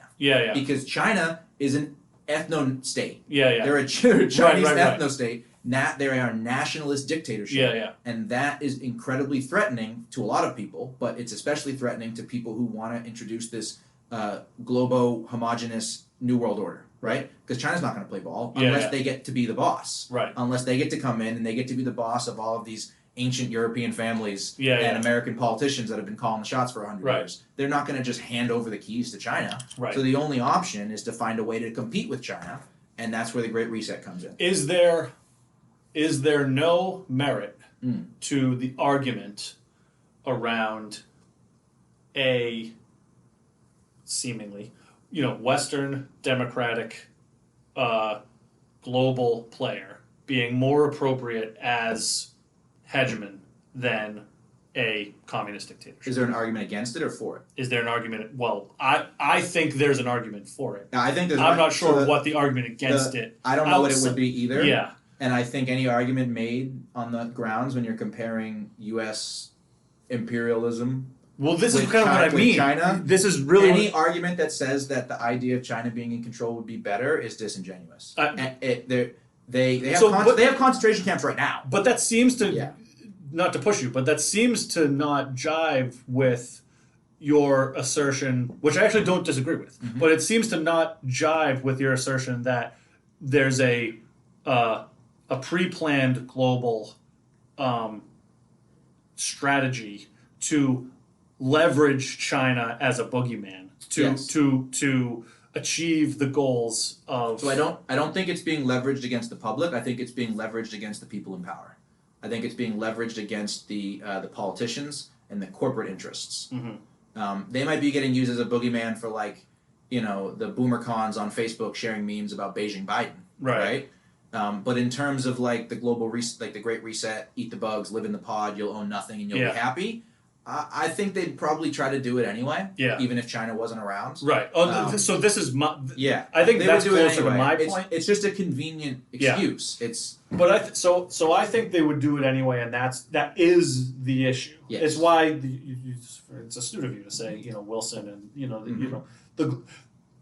they've been trying to do it for. That's right. I mean, they've been trying to do it before COVID. Absolutely correct. This is why COVID is so. They couldn't pull it off with swine flu. That's right. They pulled it off with COVID. We're seeing the after effects right now. To destroy the economy, create vertically integrated government control. And that's it. People have to do what you say. Right. You and everything I was talking about earlier with the elections, they'll rig all the elections going forward. And they won't even have to. They'll have a supermajority. Sure. They'll have D.C. They'll have Puerto Rico. They'll stack the Supreme Court. Right. Biden, absolutely. It's already said. None of them would deny packing the Supreme Court to get rid of that conservative majority. So they will control all three levers of government. They'll control the media. They'll control Hollywood. They'll control the intelligence agencies. So one of my questions too is where's the Maybe it's just a coincidence of tactics and operations, but it doesn't seem like we're having. It seems awfully strange that progressivism is involved.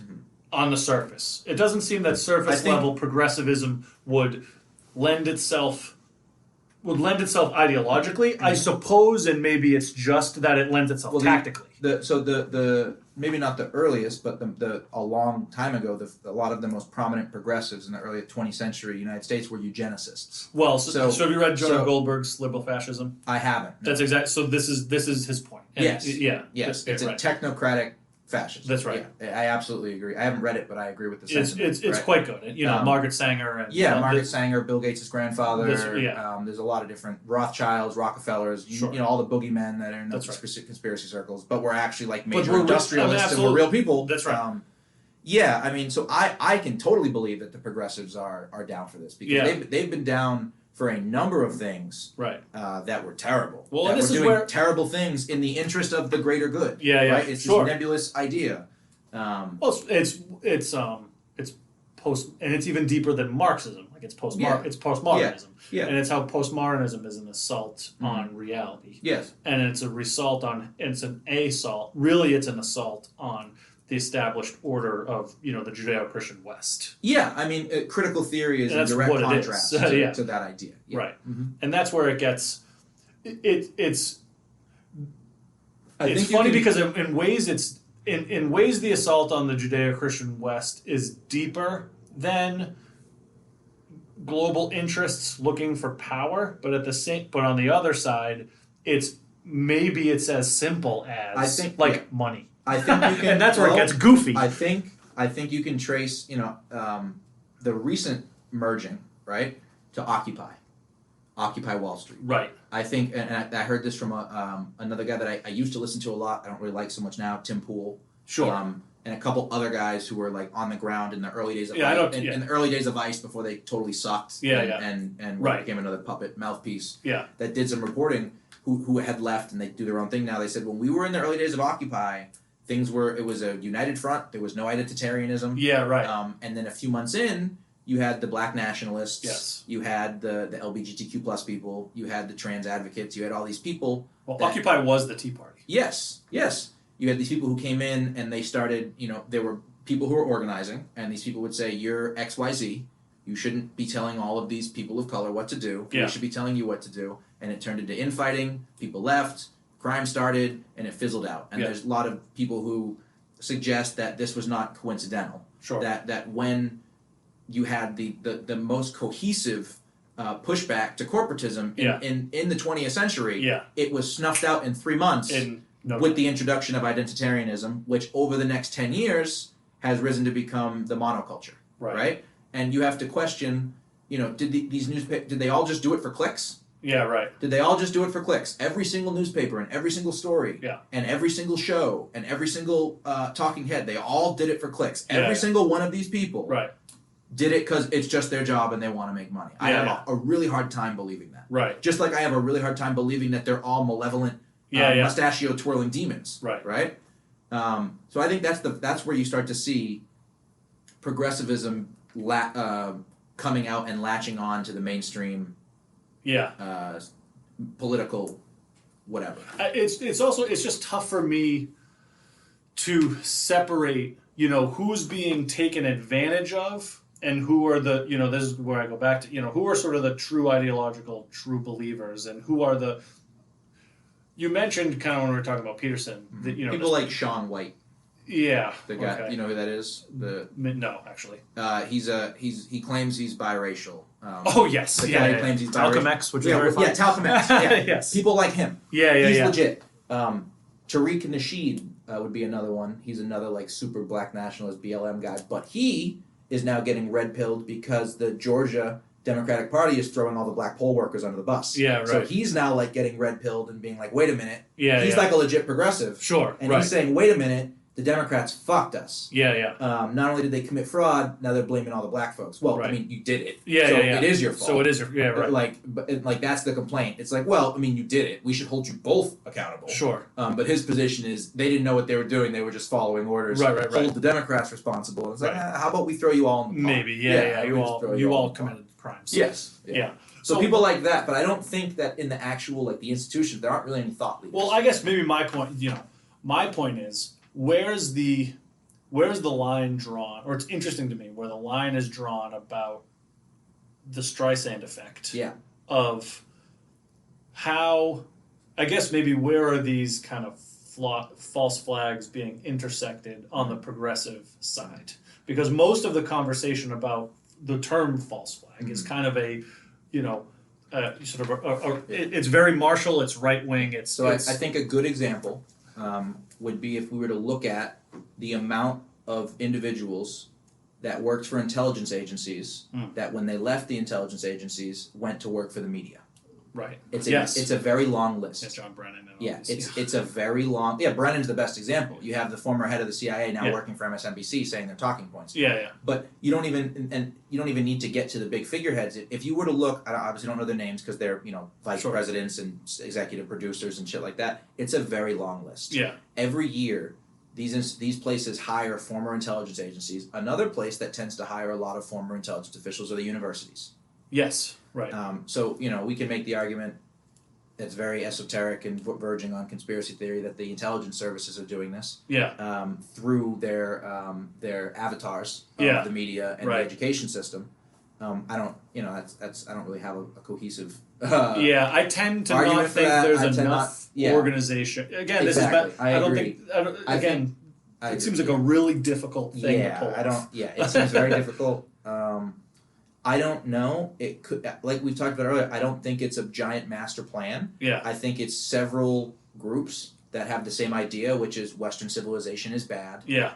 Cultural Marxism is good. Right. And they try to achieve that goal together. Yeah. And maybe consciously and unconsciously. Yeah. And there's another kind of theory I have to think.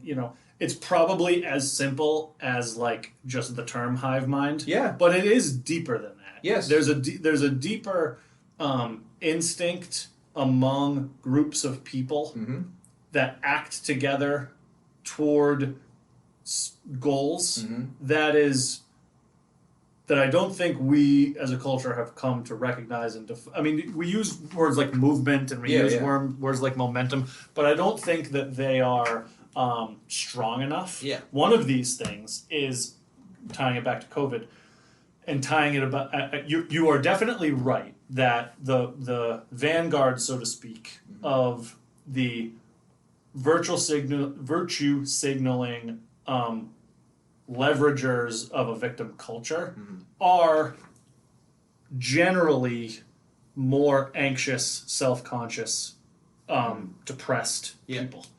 But what I think COVID did also is leverage this hive mind phenomena that so I am probably, although I question it, I think I'm an ENTJ on the Myers-Briggs personality. I forget what mine is, but I got the one as Mussolini. Yeah, you may be ENTJ as well. That's me. I think that's that one. Yeah. So the point is I'm temperamental, and I'm temperamentally outgoing. I'm temperamentally inquisitive. I'm temperamentally I'm agreeable. Actually, I'm probably too agreeable. Despite the way people think of me. I'm actually really agreeable. Anyway, the point is, I think it's deeper than what COVID has done is infiltrated deeper than just the vanguard of the kind of pro-mask, pro-compliance movement, but has tapped into everyone's innate insecurity. Yeah. Every person. Yes. And everyone's desire to leverage their own insecurities. And what I mean by that is it is the simplest way is it's the best excuse not to perform your societal obligations. Yeah. It's the best excuse to say, hey, and it's even things that we don't consciously know we dislike, and we've also moved culturally into how is the meme has been so infiltrated to say like, hey, I want to use television to turn my mind off because my day is so difficult. Yeah. And it's like objectively by any human standards definition of a difficult day, a Western 9 to 5 day is not taxing to the point where you would voluntarily turn your mind off to entertainment. Right. That just is not real. Right. But what COVID has done in the best way, and it's not just COVID, there's other things, but has leveraged and tapped into this phenomena And like, what is that? Yeah, that's not. It's like mass hypnosis. Yeah, it really is, and it's like it's not. And in saying it in those terms, like, don't do it justice. Yeah, what I think. But it's like, what is that? I think it's whether coordinated or not. I think what we're seeing is a massive arrogation campaign. They're making authority appear where it isn't. They're creating. It's similar to. Yes. It's similar to. That's right. That's right. The security theater after 9/11. It's the same as we're gonna. This is my prediction, kind of wacky. We're gonna see a new agency like the TSA created, and it's gonna be created purely for pandemics and COVID response. Oh, definitely. I mean, that's not wacky. Yep. No. And like that's a certainty. Yep. The TSA is the boots on the ground for the FAA. This will be the boots on the ground for the CDC. Right, and they'll do contact tracing. Yep. They'll do vectoring. They'll be the ones who are checking up on the businesses. Because what happens when the cops stop enforcing the lockdown mandates? Absolutely. You're going to have to send feds. Yep. And I don't think the FBI and the CIA are going to stop fucking trafficking kids to do contact tracing. Right. They got more important fucking spook shit to do. Yeah. So I see something like that happening. It's a massive arrogation campaign. Yeah. The same way after 9/11, the terrorists are all going to get you. That's right. We need to bump up Homeland Security. But this is even. You need to give us your Fourth Amendment. It's the next step of this. Yeah, it's even the deeper. next step of this. It's way. You got to remember the people. Everyone was into the war on terror. Yeah. Everybody was into it. Bernie voted for it. Everyone, except Ron Paul. Pretty much everyone except Ron Paul voted for it. Right. Everyone was into the war on terror, right and left, and it was largely a construction of the neocons. Yeah. Right. Who, in my view, are the most on board with globalization. Yeah. Because these people, these controllers, these ultra rich people, they don't see themselves as like, this isn't their country. You know what I mean? Yeah, that's right. They are their own country. Right. They're their own nation. They're the Biden family or the Clinton family or any of these, the Bush family. Yeah, sure. Like, they are above the idea of obedience to the nation. They run the nation. Well, the idea that blood and soil patriotism is a force for something outside of... This is where that intersection of personal wealth leveraging meets with postmodernism, is that the idea of blood and soil is anathema to them. Yes. There is no... that's what, the Nazis did, so to speak. Yes. The Nazis have become a very, and I think they're terrible, but they've become a very convenient memory to invoke against nationalism of any kind. That's right. If you are a nationalist of any form, you're literally Hitler. Yep. And that's literally not how the human condition has existed ever. I'm a civic nationalist. I say that, and people get bug eyes. They get scared. And I'm like, I don't think you understand what this means. Like, it means that we're all Americans. It means that black, white, yellow, brown, gay, straight, we're all Americans. Well, it even got Jonah Goldberg, who I really like, but he's now, although. So he's kind of like this never Trump guy. Yeah, well, and that's it's funny because I was talking to my dad about it. I'm like, I have very similar, you're actually very ideologically similar to my dad. And he's saying like, well, he's kind of like, he's sort of in the swamp now and he's leveraging and he's getting, I'm like, it's really not that in his, like, he really is just a pussy. Yeah. That's what it is. Like, he's not no one's paying him. No one, and it's really a goddamn shame because he's fucking brilliant. And you should, I don't let current day Jonah Goldberg ruin my appreciation for what he did with Liberal Fascism. Well, Liberal Fascism is the most important nonfiction book I've ever read. Yes, there's some legitimacy to what people like that are saying. I just think they lose sight of they think they're thinking big picture. And I think it's short-sighted. I think they're saying they're looking big picture in the short term and they're not looking at it in the long term. Yeah. Which there's some credence to it, which is what if there was like a 9/11 style terrorist attack while Trump was president? Yeah. I don't think that would have been a great thing. Right. Because he's going to get hammered no matter what he does. And the worst case scenario, which I think is possible for a guy like him, even though I acknowledge the good things he does, is he tries to put his nuts on the table. Yeah. You know what I mean? Yes. And we could see another reasonable Desert Storm 2. We could see Desert Storm 3. Yeah. Something like that happens, and nobody wants that. I think now. So there is some legitimacy to what people like that are saying in that context. Right. Which is this guy is kind of a clown. Yeah. And foreign policy has nothing to do. Well, it actually does. It has less to do with like unveiling the media. Obviously, they're complicit in foreign policy. Right. So I get what he's saying. I still don't think he's a pussy. He's just and that's what's like. So for him, it's like, which is tough because we sort of reveal all these people. But the piece about like COVID is how it's leveraged our own. Like it's the you question yourself thing. Yeah, your insecurity, your fear, absolutely. It's leveraged that even deeper than and they use this mass irrigation to convince you to further virtuize that, right? And like I was, and again, I'm also a kid, so I'm not going to be too hard on myself. Right. But this much like you, I was like pretty much all in on like the war on terror at the time because I was fucking 15. Oh yeah, I mean, like I'm a 15-year-old boy. I wasn't, but that's because I was a crazy lefty. Yeah, I was a super anti-war lefty, so I wasn't into it for the same reasons I'm not into it now because I'm anti-war. Right. But then I didn't have the same political ideology whatsoever. And I mean, selfishly, part of it was also like I couldn't join the military because I have a medical condition that doesn't allow me to. Yeah. Part of it was like fucking exciting, and it's like and there's a piece of me which we can talk about in nuance where it's like war as an element of the human condition is not the suffering is probably not worth, but it's foolish to not acknowledge war as a tool for building men into people. Yeah, and gauging competency and I'll leave it at that. There are and it's easy for me to say because I've never served, and I understand all of that. But from a psychological, cultural, developmental piece, there's some utility in it that I think is reasonable.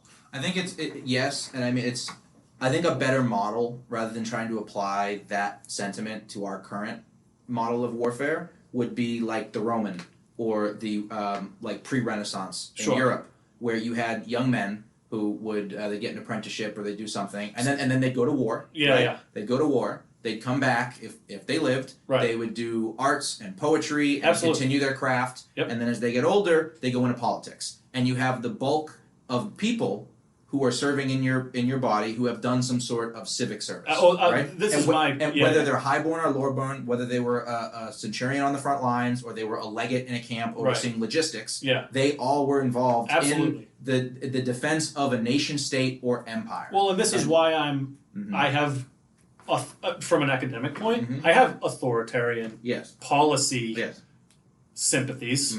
Like the draft. There's a reason. So the draft and the Vietnam War, and also you can have you can agree that you're wrong about some pieces of what you think, but you can also agree that ultimately what you think is correct. So to give a stupid, I think I'm 51% right that the draft was a good thing. I disagree. Okay. I think the draft represents the state's ability to kidnap you and force you into service in which you are working towards ending another human life. Even if you're a cook, you're feeding the people who are shooting people. Right. I think that that's a gross overexertion of the state's power. Right. If there was some sort of measure for in times of invasion, right? Not just wartime, invasion, foreign enemy on the soil. Yeah, draft some people. So if you have invaders on the lands and they're taking Philadelphia and food shortages are causing hundreds of thousands of people to die, draft some people, form an army. Sure. But in terms of like even in Vietnam, even in that context, absolutely not. Right. I don't think the state should be allowed to kidnap you, and it's a press gang. It's like the British press gangs of the naval wars of the 17th and 18th century. Right. It's a press gang, and it doesn't matter if it's linked to your social security number. For me, I find that to be a fundamental violation of human rights. Right. And regardless of in what pursuit that is in, I'm not with it. So we disagree. We do disagree. And I'll say the piece that I do believe in standing armies. Yeah. I'm not like a peacenik. The piece that I'll say is all of the things you just mentioned. I'm on board with 49%. Yeah. Which is why this is I am okay with the idea of civic service, like with Greece or South Korea. Well, not so much South Korea because they have the DMZ right there. You know what? And I'm okay with that. Israel, I'm okay with that if you have a degree of autonomy in what you do, right? If Sure. you can say, I don't want to be a soldier, I want to Right. be a logistics guy. Well, I don't want to, and which most of them do. They then all I'd do. probably, and I agree with you, and I'd probably amend my. I'd meet in the middle on that. I'd probably amend my term of draft Mm-hmm. to what I really do mean ultimately is civil service. Yeah. Although there's a piece of me and I need to tease it out and I need to articulate it more. Also, women should be in the draft for civil service if it exists. That's another sticking point on me. Is I actually don't. So I don't think that. I figured. Yeah, I don't think that. I don't think they should be anywhere near combat roles. Yeah. I don't think they should be anywhere involved in active duty combat roles. But nursing, logistics, Yeah. office work, clerical, any support function that is removed from Yeah. a battlefield, I'm okay with. I'm not one of these people who thinks we should have fucking Yeah. lady green berets that Well, can't and even do pull-ups. And I'm not even. This is interesting. This is why these are good, and why I want to do more of these because they're good to flesh out. So, I agree with you. So I agree with you that we probably, in aggregate, almost to the point of ubiquitously, should not have women in combat. Should not, etc. But I also think it's deeper than that to say that civil service, and this is a particularly masculine part of the phenomena of humanity, Yes. and that servicing blood and country is masculine, and it is something that women on aggregate, and all of these things, these things also like differ on the margins, right? So like if there are women who want to do that, obviously I'm not a person who would discourage that from happening. But but we're talking about volume and we're talking about mass, and again I get bogged down in operations on things. I actually wouldn't require women to have the same civil responsibility as men because I think civil responsibility is particularly masculine. Yeah. And that's not because what women do within society, I'm a true, like, separate but equal person on this thing. That because I also think, and this is tough, I don't think men are in the aggregate at volume most well equipped to run and raise children. Yeah, I agree. And that's not to say that there aren't single dads who can't do it, but from a societal perspective, the importance of women as house and home and family managers is we've totally lost it. And it is to the massive detriment of our society. I think you're tapping into something which I think is only slightly reflected in civil service, and I think is that there has been a long-standing and persistent deconstruction of that idea. That's right. From a lot of sources, absolutely, from both benign and malevolent, right? And I think that the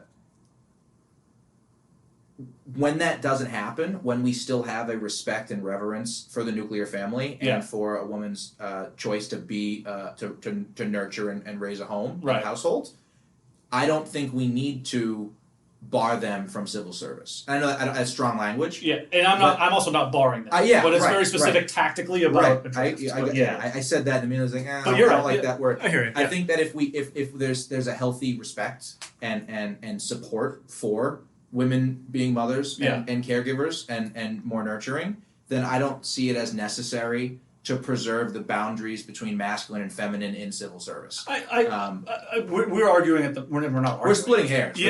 We're discussing at the margins. Yeah, and we're splitting hairs on a hypothetical. But this is good, and I also I'm glad. There's another reason I want to do this too is because I don't want us to just yes each other to death because that's fucking stupid and you know what most of these things do. But I don't know. It can happen on another day. But it's even deeper than just like we've really we haven't explored when postmodernism melds genders and sexes. Like it's that's actually really misogynistic. Yeah, you're eliminating women's spaces. Yeah, it's the most misogynistic thing. That's the TERF thing right now, right? Yeah, with feminists pushing, you're eliminating women's spaces. Yeah, because that's right. you're saying you're making them all the same. Right. That's the big thing with Title IX right now. Yeah. Like you're eliminating women's spaces and you're allowing them to be dominated by men. Yeah, that's right. I don't care if they've done some hormone therapy and they wear a dress. Like that guy who broke the powerlifting record is a man. Absolutely. Fallon Fox, the guy that beats up women. Beats up women, who then got beat up by a woman who was better at fighting than him. Well, and it doesn't matter. Like you're invading and you're marginalizing women from their own spaces. That's what I like Tulsi Gabbard did when she introduced the thing to push back against Title IX. It is misogynistic. Yeah. And it implies, in the same way that critical race theory implies things about non-white people, it implies that women and other people are not able to achieve these things. That's right. Right? Unless you give them a soapbox to stand on. Well, it's the tyranny of low expectations. Yeah, exactly. Or the bigotry. Thomas Sowell, right? Yeah. He's and it's even deeper than that because we really are doing it at our own peril. This is I even get more upset about the Electric Boogaloo stuff on this type of cultural piece because you're not recognizing the feminists weren't wrong about the instinct behind like paying women for housework. Yeah.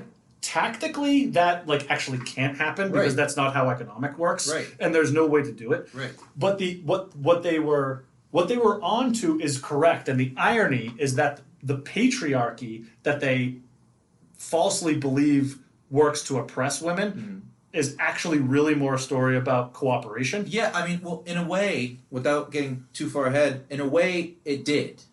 If you look at, I think this will make sense in a second. Yeah, fair enough. In a way, they were being paid to stay home and do housework. Well, this is what I mean.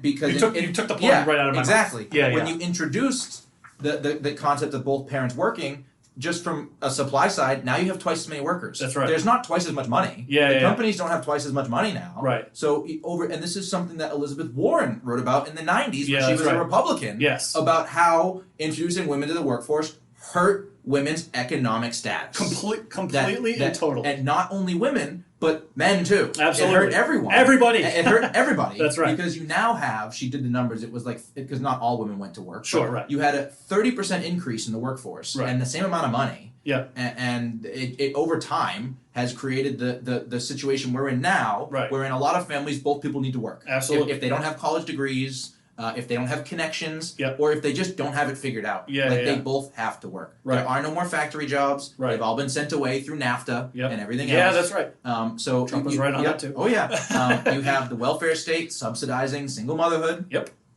You combine all these things over a 50-year period, and that's why one of the main reasons why wages are stagnant. There's a lot of reasons for it, but that is an identifiable reason in the context of paying women to do housework. Yeah, that's right. Effectively, their husbands were being paid 25 to 50% more than they were after all the women went to the workplace. Absolutely. And for the companies, it goes back to the Bernie and the companies don't care. This is great. They get good press. More cheap stuff.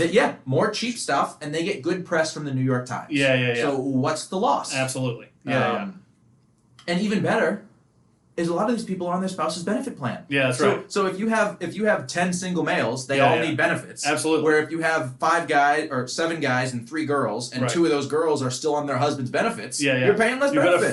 You got a free worker. Free, but the way companies, it might as well be free. Yeah, you're a subsidized worker.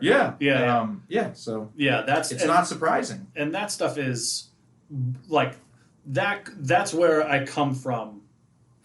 Like again, all this is drilling down to like the cultural stuff is like it's just everything. It just doesn't. The tactical stuff is just like. I think that's the best way to like sum up my internal struggle over the last 5 years, or about 5 years, is culture versus liberty, right? And it's like a constant tug of war. Yes. And I think I'm pulling more in the liberty direction, and you're pulling a little more in the culture direction. Definitely. And I think that's good. Absolutely. Because I think too much liberty, you get degeneracy. Yep. Right. Too much culture, you get stagnation, authoritarianism. Yep. Right. Yep. So I think it's a conversation that needs to be had. Yeah. And I don't think most people are equipped for it No, because yeah. they've been trained That's to right. be binary thinkers. Yeah, They've been trained for light switch brain. Right. Republican good, Democrat bad, Democrat good, Republican bad. Yeah.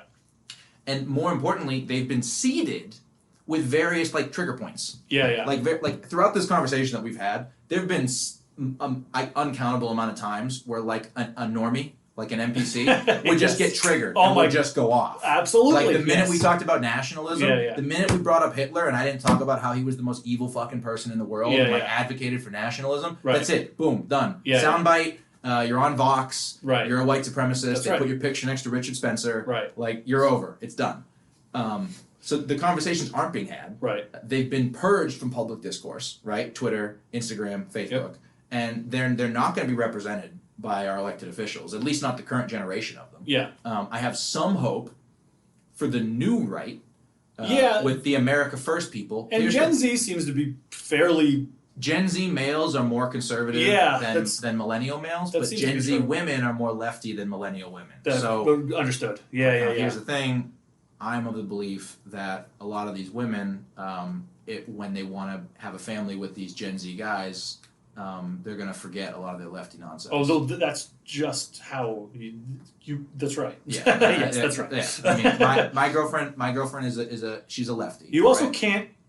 It's really tough to truly be dyed in the wool. Yes. When you're married with children. Yes. It's really hard. So for example, without getting into too much, my girlfriend is a lefty. Yeah. Right. She's an environmentalist. Sure. Right. She's a scientist. She has a STEM degree. Right. Yeah. So she's very smart, which I like.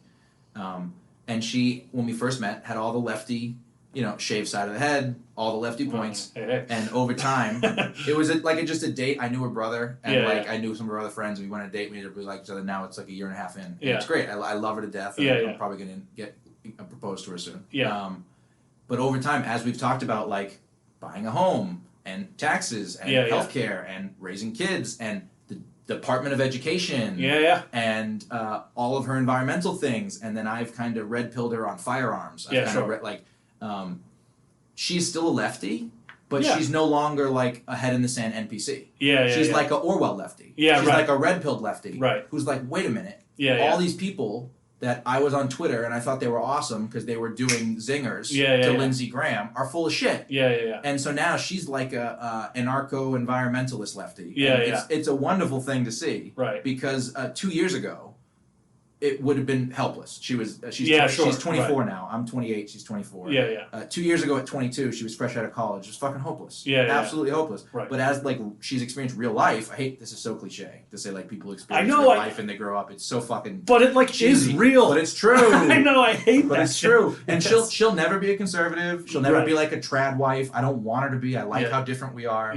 But she's starting to realize okay, maybe the government isn't going to help me. And I've kind of pointed out a lot of the hypocrisies of the left, right? Right. Where, hey, you hate the government in XYZ, but you love the government in ABC. Is that maybe because in ABC the government is doing stuff to people you don't like? Do you think that's consistent? Is that okay that the government can abuse people when you like it? Want them? And then and also if you do, what's to stop the government from doing it to you? Absolutely. And that's a reasonable position that anyone can listen to and say, yeah, that makes a lot of sense. Well, now you're talking about principles. Yeah. Because principles are de-identified. Yes. Principles exist in the world. Which is why the left doesn't have principles. Yeah, that's because they're identifiable metrics from which you can measure their effectiveness, morality, whatever. Right. That's why all of this stuff is nebulous. That's why it's all identity politics. And economics people don't understand. Right. Because if we just open the borders and print money, everything will be fine. Yeah, that's right. Everything will be fine. Right. It's wild, man. Yeah, dude. Well, this was pretty fucking good, I think. Yeah, I think that was good. We're at 2 hours and 40 minutes. Nice. Yeah, we went for a while. So, yeah, I'll probably so we'll close this one. Yeah. Now. Cool. Good. All right, nice.